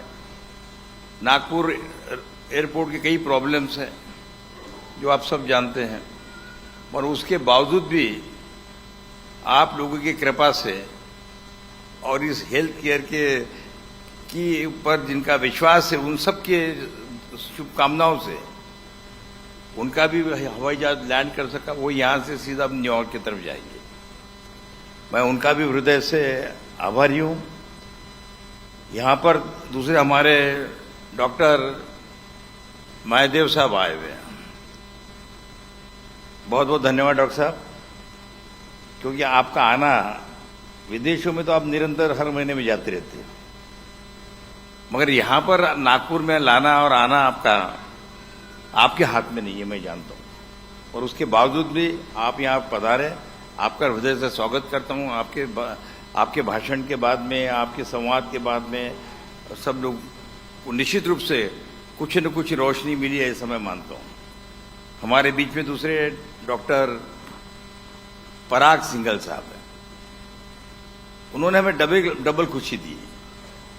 वो भी आए और उनके साथ में उनकी धर्मपत्नी को भी लेके आए हुए। तो मैं दोनों का स्वागत करता हूं। और विशेष रूप से डॉक्टर साहब जो हैं, इनको इस वर्ष का इंटरनेशनल अवार्ड लोकमत हेल्थ केयर अवार्ड की तरफ से मिला हुआ है। डॉक्टर साहब, आपको बहुत बहुत बधाई। डॉक्टर साहब, मैं अभी आपके बारे में बता रहा था, तो हमारा थोड़ा सा डॉक्टर साहब आपको अवार्ड देने में थोड़ा स्वार्थ था, हमारी पूरी जूरी का। मेरा तो रोल नहीं था उसमें, जूरी का रोल था। और स्वार्थ ये हमारा था कि इंग्लैंड में जो डिग्री है, रॉयल कॉलेज ऑफ का जो कोर्स है, ये आप हिंदुस्तान के लिए आप रन करते हैं, और आपके माध्यम से महाराष्ट्र और हिंदुस्तान लाभान्वित हो सकता है। तो आपकी कृपा बनी रही, इसलिए आप लोग का भी हम लोगों ने इतना जरा ख्याल रखा है। भैया ताली बजाओ, इस डॉक्टर्स हो आप सब। यहां पर इस सभागृह में हमारे सारे मान्यवर प्रतिनिधि उपस्थित हैं, मैं उनका भी हृदय से स्वागत करता हूं, और जिनको अवार्ड से जो नवाजे गए उनका भी हृदय से मैं स्वागत करता हूं। Lokmat Times in excellence in health care award हम आपकी कर्मशीलता और आपने जो समाज को दिया है, समाज को जो दे रहे हैं आप, उसका सम्मान करने के लिए हमने आप सबको एकत्रित किया है। एक मीडिया हाउस होने के बहाने आप जानते हैं कि हम लोग लगातार आप लोगों के ऊपर भी निगरानी रखते हैं, जहां लगता है वहां पर आपके खिलाफ में भी लिखते हैं, और जहां आप अच्छा काम करते हैं उसको हम लोग नवाजते भी हैं। मगर एक बात हम कभी नहीं भूल सकते इस समाज के अंदर, कि जो योगदान आप दे रहे हैं इसको भुलाया नहीं जा सकता। आज दो शब्द जो हैं बहुत महत्वपूर्ण है, एक शिक्षा और दूसरा स्वास्थ्य। शिक्षा तो हम देने का पूरा प्रयास कर रहे हैं। इस वक्त भी मैं बजट देख रहा था, बजट में भी उन्होंने करीब करीब 6% वृद्धि की है। मगर एजुकेशन हम किसको दे रहे हैं? एजुकेशन तो हम फैलाना चाहते हैं, मगर सही माने में आज भी जो उसके बेनिफिशरीज होने चाहिए, गांव के अंदर रहने वाले बच्चे जो है, उनको आज भी वो शिक्षा जो है उस क्वालिटी के नहीं मिल पा रहे। और इसलिए खुद गवर्नमेंट ने अपने रिपोर्ट के अंदर कहा है, इकोनॉमिकल सर्वे में उन्होंने कहा है कि आज अगर 5वीं का बच्चा है तो दूसरी का भी वो मैथमेटिक्स नहीं सॉल्व कर सकता। तो इसका मतलब क्वालिटेटिव जो है, अब हमें क्वालिटेटिव बात पे ध्यान देनी पड़ेगी। स्वास्थ्य में भी हम लोग करीब करीब 9% इस वक्त में बजट दिया, और जो 9%, वो 9% कहाँ जा रहा है? वो 9% जो है वो हमारा शिक्षा में जाने वाला है, एजुकेशन में जाने वाला है, हेल्थ एजुकेशन में। मगर हेल्थ की जो आवश्यकता है, उसके मेंटेनेंस की जो आवश्यकता है, उसकी जो हॉस्पिटल्स की जो उस पर खर्चा वो जो होने वाला है क्या, तो उस पर खर्चा नहीं होने वाला है। तो इसलिए जो हेल्थ है, जिस देश का बच्चा हेल्दी नहीं है वो देश विकसित कैसे हो सकेगा? और इसलिए जिस प्रकार से ये सरकार की जिम्मेदारी है, उसी प्रकार से मीडिया की भी जिम्मेदारी की, वो लगातार उसके ऊपर बात करते रहे। साथ ही साथ में उनके माता पिता की भी जिम्मेदारी है, क्योंकि अगर हेल्थ अच्छी रखने तो उसे कई parameter, right from the environment से शुरू होता, पीने के पानी से लगा के तो खाने तक कई चीजें उसके अंदर आती है। मगर बिना हेल्थ के, जिसकी हेल्थ अच्छी नहीं है, वो व्यक्ति कभी भी किसी भी दृष्टि से वो उसका राष्ट्र जो है वो हेल्दी बन नहीं सकता, ऐसा मुझे व्यक्तिगत रूप से लगता है उसके अंदर। मैं बहुत ज्यादा समय नहीं रहूंगा, मगर एक बात निश्चित रूप से यहां पर रिकॉर्ड करना चाहूंगा कि आज जब मैं समाज को देखता हूं जहां पर धर्म, जाति, पंथ और सरद में बटा हुआ है, और बस एक ही उम्मीद की किरण नजर आती है, वो केवल आप लोग। क्योंकि आपने ये देखा नहीं है, जो आपके पास में जो मरीज आया है, भैया पहले बता तेरी जात क्या है, फिर मैं तुझे हाथ लगाता हूं।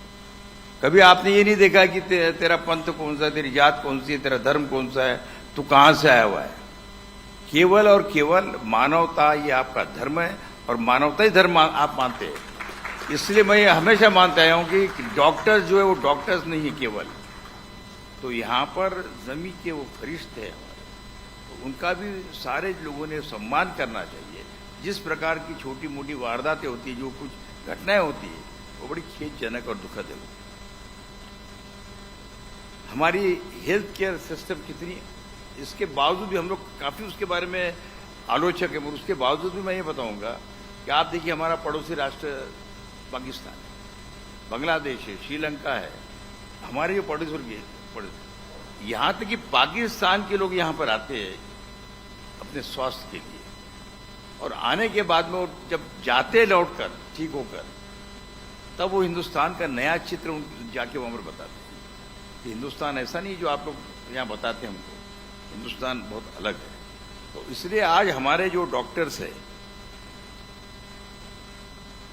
वो केवल हिंदुस्तान तक सीमित नहीं है, वो तो दुनिया के अनेक मुल्कों के अंदर वे अपनी सेवाएं दे रहे हैं। यहां तक कि अगर इंग्लैंड में आप देखेंगे तो इंग्लैंड में पूरे भारतीय लोगों ने कब्जा करके रखा। अगर आप अमेरिका में देखेंगे तो यहां पर ही डॉक्टर शमीम शर्मा साहब बैठे हुए। मैं इनके हॉस्पिटल में गया था एक दिन मिलने के लिए।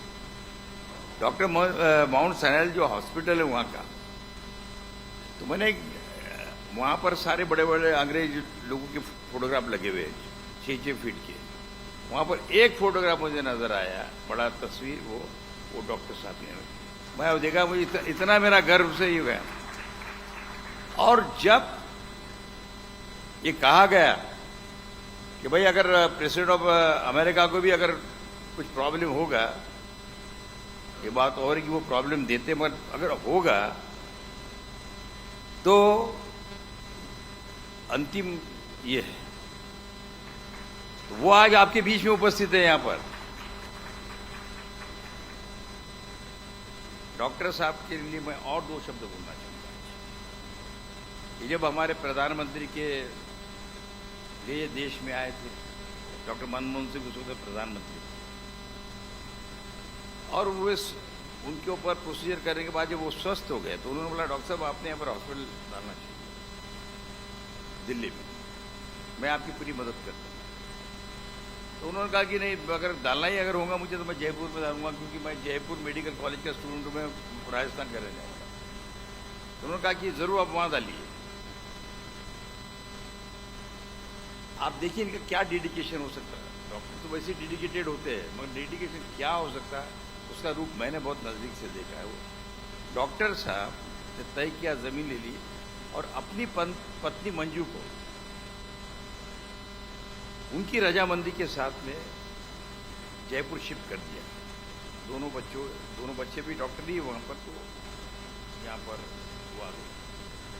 और डॉक्टर साहब हर सैटरडे को वहां से आते, एवरी सैटरडे जब तक हॉस्पिटल बनाने, और आज भी एवरी सैटरडे वहां से निकलते थे न्यूयॉर्क से, यहां आते थे, सारे काम देखते थे, और उसका तो संडे रात को वापस जाते थे और मंडे को अपनी ड्यूटी पे लगते थे। और ये लगातार ये डेडिकेशन उनका चलते रहा। आज भी उन्होंने उसको इतना बड़ा मतलब एक लेबोरेटरी बना दिया है, वहाँ को से उन्होंने न्यूयॉर्क को जोड़ दिया है। तो यहाँ पर जो करते वो सब वहाँ पर जाके लोग देखते हैं। और इतना ही नहीं, तो उन्होंने एक कॉपस बना दिया वहाँ पर, क्योंकि डॉक्टर साहब बड़े हैं तो पेशेंट भी बड़े ही होंगे। तो मैं उसमें वहाँ पर गया तो यानी 1 घंटे के अंदर तो वहाँ पर 50-60 करोड़ रुपए तो मेरे सामने जमा हो गए थे।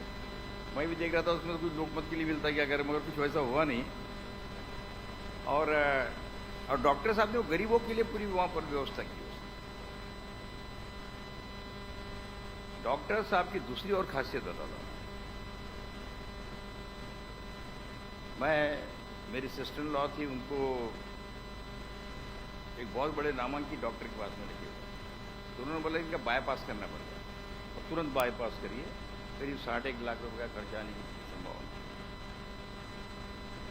तो उन्होंने बोला कि ठीक है, हमने बोला कि ठीक देखते हैं। उसके बाद ब्रिज कैंडी के अंदर फिर एक दूसरे डॉक्टर को दिखाया, उन्होंने बोला बाईपास की आवश्यकता नहीं है। इनको देखा नहीं सिर्फ उन्होंने, बोला इसको 4 स्टेंट लगेंगे। फिर हमने बोला कि ठीक है, एक काम करते हैं। मैंने डॉक्टर साहब को फ़ोन किया, तो डॉक्टर साहब कहने लगे कि मैं आने वाला हूँ इंडिया, मुझे दिखा देना। उस बीच के अंदर मैं एशियन हार्ट इंस्टीट्यूट में गया, और वो भी हमारे मित्र ही, उनको दिखाया वो। उन्होंने कहा कि भाई मुझे तो नहीं लगता कि कोई स्टेंट वेंट की ज़रूरत है या बाईपास की ज़रूरत है, आप ऐसा करो, ये दवा और ये करिए।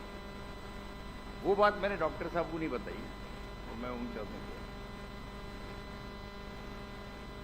डॉक्टर साहब ने कहा नो बाईपास, कोई इंटरवेंशन की आवश्यकता नहीं है, कोई स्टेन लगाने की जरूरत है, इतना ये काम करके सब ठीक हो जाएंगे। और एकदम ठीक हो गई वो, बढ़िया है वो चल गया।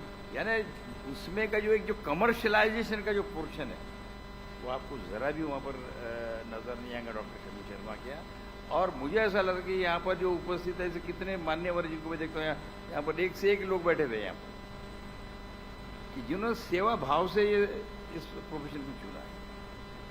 तो इसलिए मैं फॉर्चुनेटली यहाँ पर स्टूडेंट्स भी आए कुछ मेडिकल कॉलेज फाइनल के, तो मुझे इस बात की खुशी है।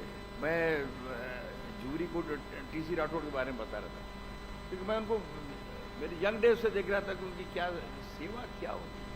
गांव-गांव में जाना, बेरात को जाना, बेरात जाना, कभी भी चले जाना, कार और साइकिल और पानी आ रहा उसमें से निकल गया। मतलब एक जान को बचाने के लिए हमारे डॉक्टर्स क्या क्या करते हैं। और इसीलिए मैं हमेशा बोलता रहता हूँ भाई हमारे डॉक्टर जय देशमुख साहब ये हमारे विदर्भ के प्राइड है। तो यहाँ पर बेसिकली हमारे डॉक्टर महात्मे साहब ने तो एक वुड कटर सिस्टम ही निकाल दिया उसके अंदर, आंखों के अंदर। तो स्विट्जरलैंड के 4 डॉक्टर यहाँ पर आते हैं हमेशा, उनसे सीख के जाते हैं। ऐसी कहीं और ये नहीं है। तो यहाँ पर हमारे कभी नहीं है। हम जसवाल ने जाकर देखते कितने सारे उन्होंने हॉस्पिटल, कितने उन्होंने ये कर डाले प्रोसीजर्स। तो ये बात सही है कि हिंदुस्तान जो है हमारा, ये अब ये मेडिकल हब बन जाएगा। केवल यहाँ पर वो जो पोस्ट केयर की जो व्यवस्था है वो बहुत महत्वपूर्ण है। हमारे जो हॉस्पिटल्स है वो साफ सुथरे हो, हमारी जो ओटीज है वो इंटरनेशनल स्टैंडर्ड की उसका लेवल मेंटेन होना चाहिए। ये तो जो डक्ट लगे रहते वही बीमारी के धन बन जाते हैं।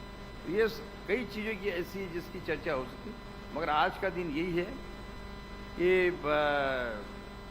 आप सब लोगों का और आप सब लोगों एक यहाँ पर अभी उन्होंने गांधी थॉट के भाई कलंत्री साहब राइट, कलंत्री साहब आज उनके दर्शन का ही हो गया, मगर मैं उनके बारे में हमेशा सुनते रहा हूँ। अरे गांव में जाके कितने डेडिकेटेड, बंग फैमिली है, कोल्हे फैमिली, कितना डेडिकेशन है हमारे यहाँ पर लोग का। और उसके साथ साथ में मैं हमारे जूरी के लिए 2 शब्द बोलना चाहूँगा। हमारी मतलब जिन डॉक्टरों को मुर्शिद साहब मिलने के लिए 8-8 दिन लग जाते हैं। हमारे जैसे डॉक्टर चंद्रशेखर मेश्राम हमारे अध्यक्ष हैं।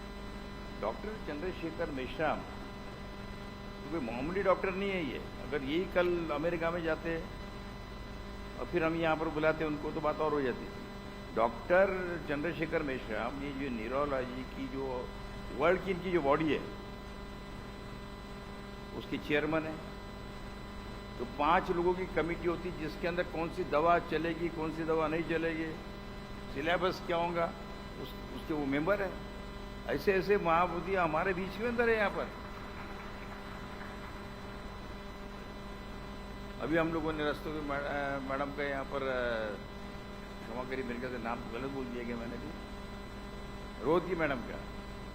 अब रोहतगी मैडम ऐसा मेरे ख्याल से नागपुर में जहाँ जहाँ भी छोटे छोटे बच्चे उस वक्त जमा तो रोहतगी मैडम अपने इन्हीं का कमाल रहा हुआ है वो। तो हमारे बीच के अंदर एक से एक डॉक्टर्स यहाँ पर है जिन लोगों ने, और आप लोगों ने तो कमाल कर दिया। मैं बैठ के देखता था आपको, एक एक नाम के ऊपर इन्होंने कितना समय दिया है ये सब चयन करने में। यानी वो जो मीटिंग जो शुरू होती थी घंटे 2 घंटे में शुरू होंगी उसकी 6-6 घंटे में मीटिंग चलती, और कितना समय दिया आप सब लोगों ने। मतलब मैं आप सब लोगों का हृदय से आभार व्यक्त करना चाहूँगा कि आपने इतना समय दिया उस काम के लिए, क्योंकि आपने माना कि ये आपके पास जो कुछ देना वो समाज को मुझे देना। इसलिए एक बार जोरदार तालियां आप सब जूरी के लिए भी होनी चाहिए हमारी।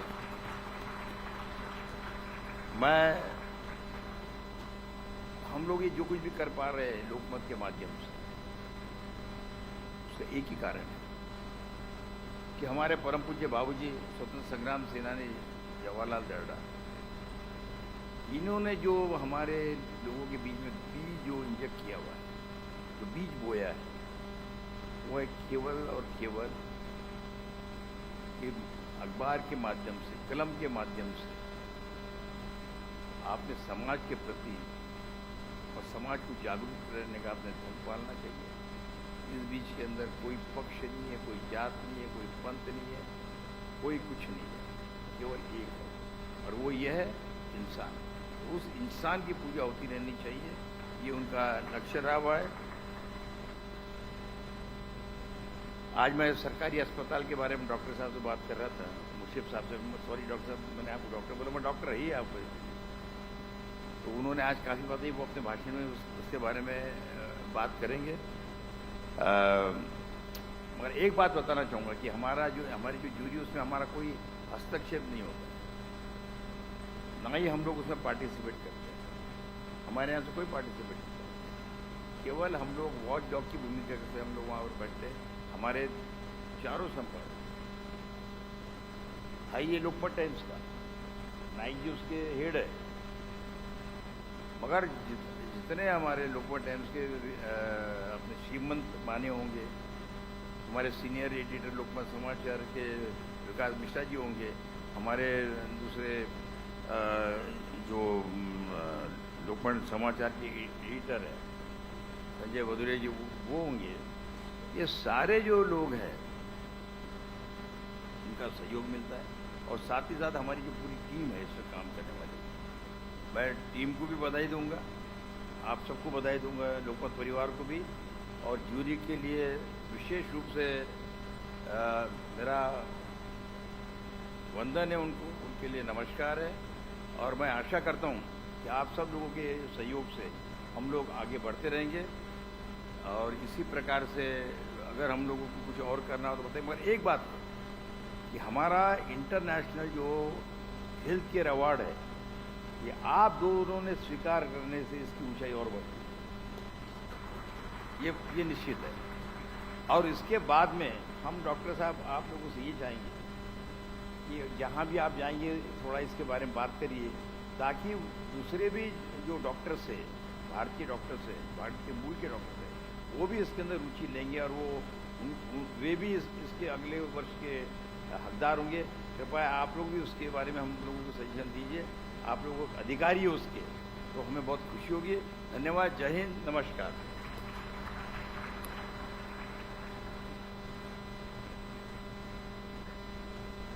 धन्यवाद डॉक्टर विजय दर्डा जी। आपण नेहमी कार्यक्रमांमध्ये बघतो की प्रमुख पाहुणे कधी कधी उशिरा येतात, लवकर जातात. त्यांच्या व्यग्र वेळापत्रकामधून वेळ काढणं त्यांच्यासाठी कठीण होऊन जातं. पण आज आपल्याला असे प्रमुख पाहुणे लाभले की कार्यक्रमाच्या सुरुवातीपासून शेवटपर्यंत शांतपणे त्यांनी सर्वांची भाषणं ऐकली, सर्वांना आपल्या शुभ हस्ते अवॉर्ड्सही दिले आणि ज्या काही सूचना काही मान्यवरांनी केली त्याची दखल सुद्धा त्यांनी घेतली. आता मी तुम्हा सर्वांच्या टाळ्यांसह महाराष्ट्र राज्याचे वैद्यकीय शिक्षण मंत्री माननीय नामदार श्री हसन मुश्रीफजी यांना उद्बोधनासाठी आमंत्रित करते.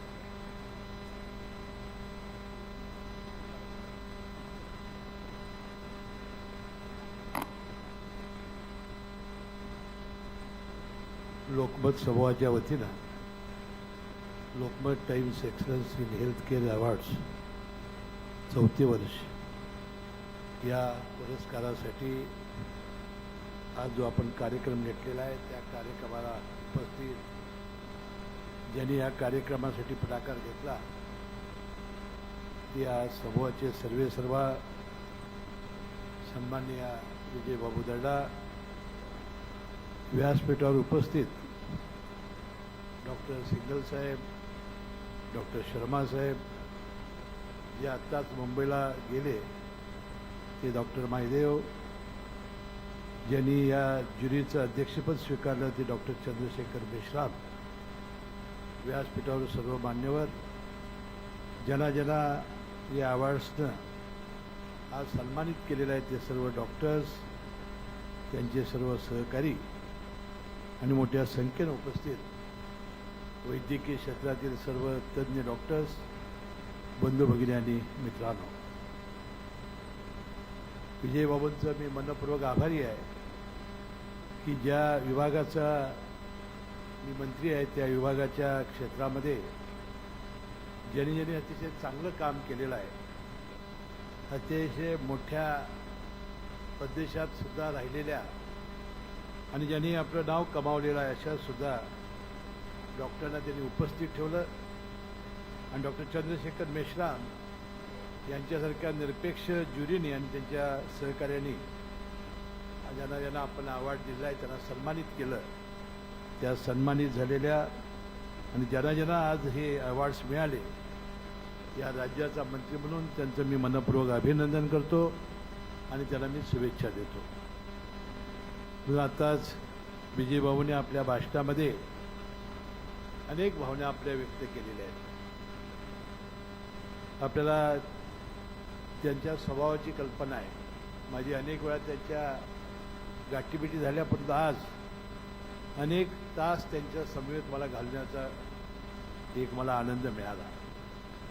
मला वाटतं त्यांचं मी पाहिलं एखादा एवढ्या मोठ्या समूहाचा सर्वेसर्वा असताना किती सहृदयी असावं. आता डॉक्टर मॅडम रोहतगी मॅडम या दुसऱ्या लाईनला बसलेल्या होत्या, ते स्वतः उठले, त्यांना पहिल्या लाईनमध्ये आणून बसवलं आणि सगळीकडे बारकाईने लक्ष होते त्यांचं. म्हणजे योग्य त्या माणसाचा सन्मान करणं आणि विशेषतः डॉक्टर शर्मा साहेब असतील, सिंगल साहेब असतील, त्यांच्याबद्दल कितीतरी गोष्टी त्यांनी मला सांगितल्या. मला वाटते या क्षेत्रात ते गेले नसते आणि आमच्या क्षेत्रात आले असते तर मला वाटते आमची धडगतच नव्हती. बरं झालं ते आमच्या क्षेत्रात आले नाहीत तर ते या राज्याचे मुख्यमंत्री झाले असतं मला वाटतंय. इतकं चांगलं काम की एखाद्या माणसाबद्दल आदर कसा ठेवावा, सन्मान कसा ठेवावा, वाटते डॉक्टर हे विजयबाबूंच्याकडून आपण शिकावं. इतकं चांगलं काम त्यांनी या ठिकाणी केलेलं आहे. आपलं हे 4थं वर्ष आहे आणि या विभागाचा वैद्यकीय शिक्षण विभागाचा मी मंत्री आहे. आता माझ्यापुढे जबाबदारी आहे की 2 गोष्टीकडं मी लक्ष द्यायचं ठरवलेलं आहे. एक, आमच्या वैद्यकीय शासकीय महाविद्यालयामध्ये जे MBBS असतील किंवा PGसाठी विद्यार्थी प्रवेश घेत आहेत हे मेरिटचे विद्यार्थी आहेत. हे गरीब आहेत, ज्यांना खाजगी कॉलेजमध्ये जाऊन फी किंवा डोनेशन देणं परवडत नाही किंवा जे परदेशामध्ये जाऊ शकत नाहीत अशी मुलं ही आमच्या या शासकीय महाविद्यालयामध्ये येत असतात. त्यांचं शिक्षण चांगलं करणं, त्यांना सुविधा चांगलं देणं. अनेक कॉलेजेसमध्ये लेडीज हॉस्टेल चांगल्या नाहीत, जेंट्सचे हॉस्टेल चांगले नाहीत, त्यांना असलेल्या सुविधा चांगल्या नाहीत. आणि सगळ्यात मोठी जर आमची गोष्ट चुकीची असेल तर आमच्याकडे स्टाफ नाही त्याला शिकवायला. मी या आपल्या अवॉर्डच्या या समारंभाच्या निमित्ताने तुम्हाला सर्वांना मी विनंती करेन की या विद्यार्थ्यांना शिकवण्यासाठी MPSCद्वारे अनेक वेळा मी जाहिराती काढतो, अनेक वेळा मी आयुक्तांच्या अध्यक्षतेखाली एक समिती नेमलेली आहे की चांगले डॉक्टर्स कसे येतील. आणि मगाशी सिग्गल साहेबांची माझी भेट झाली, मी त्यांनाही विनंती केली की असे डॉक्टरला काय दिलं पाहिजे म्हणजे ते आमच्या कॉलेजला येतील आणि मुलाला शिकवतील आणि त्यांचं शिक्षण चांगलं होईल. यासाठी तुम्ही सर्वांनी सुद्धा आम्हाला सूचना करावी. कुणी माझ्या नावानं आपण जर पत्र पाठवलं की हे तज्ज्ञ डॉक्टर या विद्यार्थ्यांना शिकवण्यासाठी जी आमची कमतरता आहे यासाठी जे तुमच्या चांगल्या सूचना असतील त्याचा आम्ही स्वीकार करू. दुसरं जे पेशंट येत आहेत, कारण जवळजवळ प्रत्येक जिल्ह्यामध्ये फक्त नगर जिल्हा सोडून आमची आता वैद्यकीय महाविद्यालय झालेले आहेत. नागपूरला 2 आहेत, पुणे जिल्ह्यामध्ये 2 आहेत, त्यानंतर आपले आयुषचे अनेक महाविद्यालय आहेत. या सगळ्यामध्ये आपल्याला चांगलं काम करण्याचा प्रयत्न गेले 14-15 महिने मी करतो आहे. मला वाटते येणाऱ्या या काळामध्ये या पेशंटची सेवा अतिशय चांगल्या करण्यासाठी मी प्रयत्नशील तर राहीनच, परंतु याशिवाय आपल्याला मी सांगू इच्छितो की जे आमच्या अनेक शासकीय महाविद्यालयामध्ये सुपर स्पेशालिटी तयार होऊन अनेक दिवस झाले, परंतु त्याचं आपण कागदसुद्धा फाडलेलं नाही. तर आमच्याकडं तिकडे स्टाफच नाही. PPP तत्वावर द्यावं तर उच्च न्यायालयाचं स्थगिती आहे. अशा अनेक कुंडीमध्ये आपण सापडलेलो आहोत. यातून मार्ग काढण्यासाठी तुमच्या तज्ज्ञांची आम्हाला अतिशय मोलाचं सहकार्य होईल आणि मला विश्वास आहे की आपण सर्वजण यामध्ये मला सहकार्य कराल आणि कोणत्याही परिस्थितीत महाराष्ट्र राज्याचं वैद्यकीय शिक्षण हे अग्रेसर करण्यासाठी अतिशय प्रामाणिकपणानं प्रयत्न मी करेन. मगाशी विजयबाबूंनी मी 7व्यांदा निवडणूक लढवली आणि माझा समाज हा फार कमी असताना सुद्धा मी अनेक वर्षे निवडून आलो, अनेक वेळा मी मंत्री राहिलो, त्याचा उल्लेख त्यांनी केलेला आहे. वास्तविक माझी जी सुरुवात आहे आणि मला यश आहे हे तुमच्या क्षेत्रामुळे मला मिळालं. ते कसं की माझ्याकडे लोक यायचे गरीब आणि माणसं म्हणायची की साहेब हृदयविकार, मेंदू, मणका, कॅन्सर, किडनी, लिव्हर याबद्दल अनेक फार पैसे लागतात. त्याचं करायचं कसं, ऑपरेशन कसं होणार, हे आमचा माणूस बरा कसा होणार. आणि योगायोगानं माझ्याकडे विधी नाही खाता आलं होतं लॉ आणि ज्युडिशरी. त्यामध्ये 1956 सालचा कायदा होता की या राज्यामध्ये पब्लिक ट्रस्ट ॲक्टखाली नोंदणी झालेले जे धर्मादाय दवाखाने आहेत, मुंबईतले 80% दवाखाने हे पब्लिक ट्रस्ट ॲक्टखाली नोंदणी झालेले आहेत. त्यांनी 10% गरिबांच्यावर मोफत उपचार करण्याची कायद्यानं आवश्यकता होती. त्यांना शेकडो कोटीच्या सवलती राज्य शासनाने दिलेल्या होत्या आणि अपेक्षा केली होती गरिबाच्या एखादा व्यक्ती आपल्याकडे आला, त्याचं हृदयविकार असेल, त्याचं ऑपरेशन काही त्याला पायी आली, मेंदू, मणका, कॅन्सर, किडनी, हजारो लाखो रुपये लागतात. गरिबांचं आणणार कुठं एका वेळेला. घरं दारं सोनं नाणं विकून सुद्धा एवढ्या पैशाची जोडी होऊ शकत नव्हती. मी कायदा केला, फार मला मोठा त्रास झाला की मी असा कायदा केला की हे मोठे उद्योगपती, मोठ्या डॉक्टरांचे दवाखाने की शेकडो कोटीच्या सवलती घ्या. 100 पेशंट आले की तुम्ही 90 लोकांचे पैसे घ्या, तर 10 लोकांना मानवतेच्या दृष्टीनं आपण जरा मोफत तो कायद्याची अंमलबजावणी करा. असा आमचा कायदा होता. त्याची अंमलबजावणी करत नव्हते, त्यांना कठोर शिक्षा देण्याचा प्रयत्न मी केला आणि गेल्या 15-20 वर्षामध्ये आता 10% मोफत ऑपरेशन व्हायला लागलेली आहे. आपण या सगळ्या दवाखान्यामध्ये जाऊन बघितलं, तो बॉम्बे हॉस्पिटल असेल, हिंदुजा असेल, रहेजा असेल, हिरानंदानी, ब्रीच कँडी, सैफी, जसलोक, हे सगळे दवाखान्याचे आहेत. त्याच्या बाहेर बोर्ड लागलेले आहेत, काउंटर आहेत, गरीब आणि अतिगरीबसाठी. हे कायद्यानं मी केलं आणि दर आठवड्याला मी 25-30 पेशंट दर आठवड्याला मी मुंबईला घेऊन जातो. त्यांना राहायची मी व्यवस्था केली आहे. 10-12 लोक ठेवलेले आहेत आणि कायदा मला माहिती असल्यामुळं मला कोण टाळत नाही. माझं काम चांगलं करतात आणि हे निवडणुकीत विजयी होण्याचं हे फार मोठं गमक आहे असा मी याचा अर्थ काढतो. बंधू, आता आपण महात्मा फुलेजी मंडळी सुरू केली, नंतर ती आपली मोदी साहेबांची आयुष्यमान भारत योजना आहे, तुमच्याकडे सगळीकडे लागू असेल. मी तुम्हाला विनंती करेन की ती जी योजना असेल की ज्यामध्ये अजिबात पैसे घ्यायचे नाहीत, त्यात पैसे घेऊ नका. जर लागणार असतील तर त्याला आधीच सांगा की बा ह्यामध्ये पैसे लागणार आहेत. नंतर फार मोठी कुचंबना त्या पेशंटची होती. तुम्ही कोण करणार नाहीत परंतु मला जे अनुभव आले आणि गरिबांची सेवा आणि रुग्णसेवा ही ईश्वर सेवा आहे आणि परमेश्वरानं तुम्हाला एक चांगली सेवा करण्याची संधी दिलेली आहे. त्याचा चांगला फायदा उठवा आणि आपण चांगलं काम करा. म्हणून परवाच्या देशाच्या अर्थसंकल्प जाहीर करत असताना देशाचे अर्थमंत्री निर्मला सीतारामन सांगितलं आणि त्यांनी सांगितलं की शिक्षण आणि आरोग्यासाठी आम्ही फार मोठा आता यासाठी निधी देणार आहोत आणि चांगला निधीही मिळणार आहे आपल्याला. मी तुम्हाला आश्वासित करू इच्छितो की मी एवढं प्रामाणिकपणानं काम करेन की येणाऱ्या काळामध्ये त्यांची जी अपेक्षा आहे की आपलं राज्य आपला देश हे आपलं मेडिकल हब व्हावं आणि मेडिकल टुरिझम व्हावं हे करून दाखवण्यासाठी मी वचनबद्ध आहे. एवढा विश्वास मी या निमित्ताने देतो. बदल अनेक भावना आहेत तर मला आता जायचं आहे कारण मी कालच विजयबाबूंना मी सांगितलं होतं की मला थोडी अडचण आहे परंतु त्यांनी अल्टिमेटम दिला मला त्यामुळे मला यावं लागलं. आणि इथं अडचणी काय होते की इथं विमानतळ सकाळी 10 पासून 6 पर्यंत बंद राहणार. ही एक अडचण मला होती. तरीसुद्धा मला त्यांनी परवानगी दिली. मी इथं आलो आणि एक चांगला कार्यक्रम बघण्याची संधी. मला वाटते असे कार्यक्रम सगळ्या विभागात झाले तर जे मोठे मोठे डॉक्टर इथं आले त्यांनी आपली भाषणं केली. तुम्ही त्यांना शंका विचारल्या. मला वाटतं तुमच्या ज्ञानात भर पडेल आणि मला वाटतं एक चांगलं काम असं जर सगळ्यांनी केलं तर विदर्भातील सर्व चांगले नामांकित डॉक्टर जे मेश्राम साहेबांनी उचलले त्यांच्या ज्युरीनी आणि त्यांना आज सन्मानित केलेलं आहे. एक सन्मान मिळणं हे समाजाच्या दृष्टीनं फार मोठं काम आहे. ते किती हसत येत होते, किती अभिमानानं येत होते आणि चेहऱ्यावरचा आनंद किती उसुंडून वाहत होता आपण सर्वांनी पाहिलेला आहे. मी मनपूर्वक त्यांचं अभिनंदन करतो आणि विजयबाबू मैं तहे दिल से आपका शुक्रिया अदा करता हूँ कि मुझे आने का आज मौका मिला. मैं नहीं आता तो मेरी ज़िंदगी भर ये कुछ तो काम मेरे हाथ से रह गया ऐसा ज़िंदगी भर मुझे लगता है. मैं आपका लोकमत समूह का मनपूर्वक आभार मानता हूँ आणि मला पुन्हा आता विमानानं जायचं असल्यामुळं मी जास्त वेळ न घेता तुमच्या सगळ्या ज्या सूचना असतील मला वैद्यकीय शिक्षण खात्याचा मंत्री म्हणून एका कार्डवर पाठवा.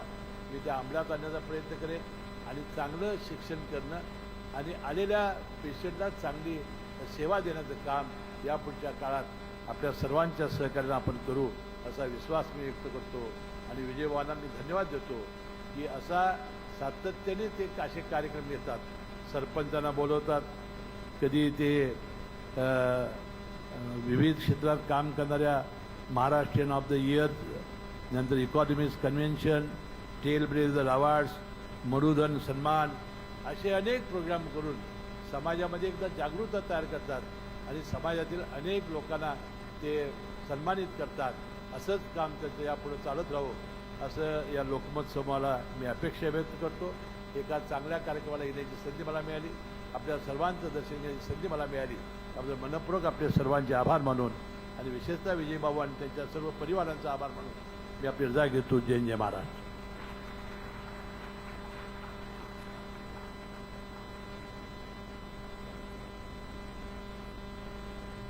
खूब खूब धन्यवाद माननीय मंत्री जी. इसके बाद हमें आदरणीय जूरी मेंबर्स को हम यहाँ सम्मानित करना चाहते हैं. मैं हमारे आदरणीय जूरी मेंबर्स को मंच पर आमंत्रित करती हूँ और आदरणीय अतिथि उन्हें सम्मानित करेंगे. चेयरमैन पद्मश्री डॉक्टर चंद्रशेखर मेश्राम जी, सेक्रेटरी डॉक्टर राजू खंडेलवाल जी, सदस्य पद्मश्री डॉक्टर विकास महात्मे जी, डॉक्टर जय देशमुख जी, डॉक्टर SN देशमुख जी, डॉक्टर कला साबू जी, डॉक्टर प्रशांत P जोशी जी, डॉक्टर राज गजभिये जी, डॉक्टर सुधीर भावे जी, डॉक्टर आनंद पाठक जी, डॉक्टर जसपाल अर्नेजा जी, डॉक्टर नीलेश अग्रवाल जी, डॉक्टर मंजूषा गिरी, डॉक्टर नीरज बाहेती, सभी आदरणीय जूरी मेंबर्स कृपया मंच पर पधारें. एक बार उनके लिए बहुत सारी तालियां होनी चाहिए. Big round of applause for the jury board for Lokmat times excellence in health care awards 4th edition 2024. Heartfelt thanks to all the jury members. बहुत बहुत धन्यवाद आप सभी का. आदरणीय अतिथि उन्हें सम्मानित करेंगे और आप सभी को बताना चाहती हूँ आभार प्रदर्शन के बाद राष्ट्रगान होगा और फिर सभी अवॉर्डीज का एक ग्रुप फोटो हम लेंगे उनकी ट्रॉफीज के साथ, गेस्ट्स और जूरी बोर्ड मेंबर्स के साथ. तो आप सभी रुकिएगा.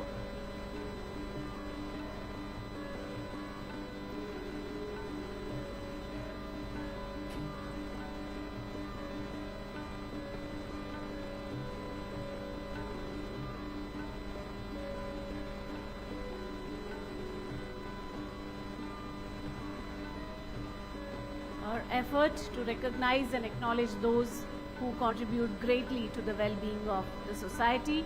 Lokmat Times Excellence in Healthcare Awards, 4th edition.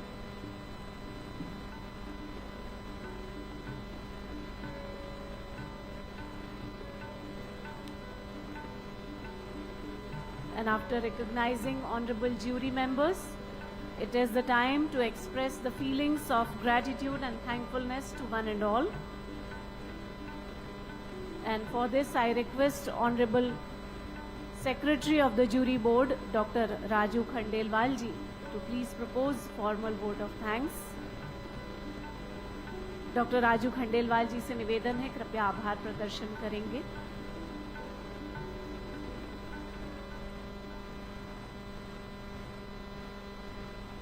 सभी लोग राष्ट्रगान के लिए रुकेंगे और उसके बाद ग्रुप फोटो. तो 1-2-5 मिनट की बात है, कृपया जल्दबाजी मत कीजिएगा.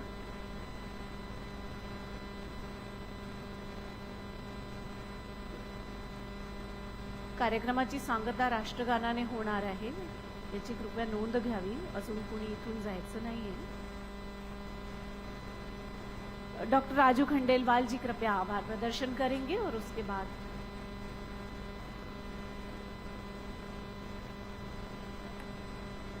I'll just take a couple of minutes. Though I was told to give a formal vote of thanks, but मैं ये चाहूँगा कि हम दिल से इस चीज़ को धन्यवाद दें.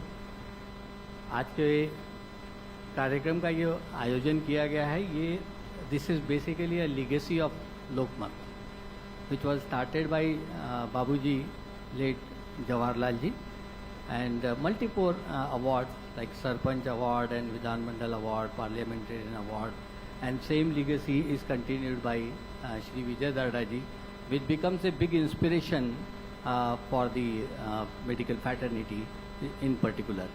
My special thanks to Dr. Samir Sharma, who just left, Honorable Minister Sri Hassan Musharraf sir, and Dr. Parag Singhal, Dr. Amit Mahadev, who came all the way to grace this occasion and deliver the keynote address.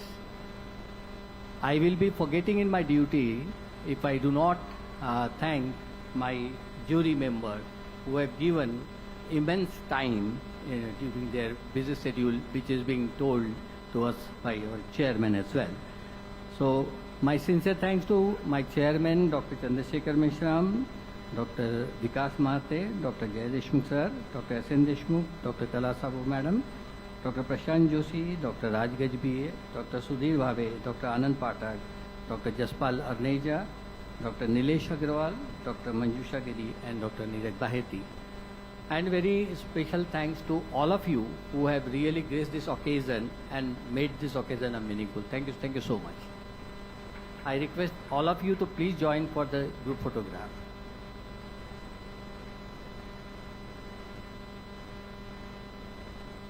सभी लोग राष्ट्रगान के लिए खड़े हो जाएं.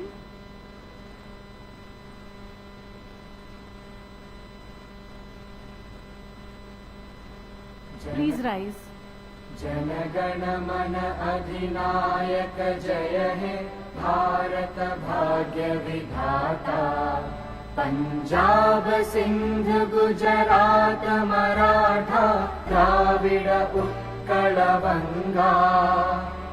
विंध्य हिमाचल यमुना गंगा उच्चल जलधि तरंगा. तव शुभ नामे जागे, तव शुभ आशीष मांगे. गाहे तव जय गाथा. जनगण मंगलदायक जय हे भारत भाग्य विधाता. जय हे जय हे जय हे जय जय जय जय हे. जय हिंद, वंदे मातरम, जय महाराष्ट्र. बहुत बहुत धन्यवाद आप सभी का. एक बार फिर से सभी अवार्ड विजेताओं को बहुत सारी बधाइयां. एक बार फिर से सभी के लिए तालियां भी बजा दीजिए. और इतना धैर्यपूर्वक आप इस कार्यक्रम में रहे, इसके लिए आपका विशेष आभार.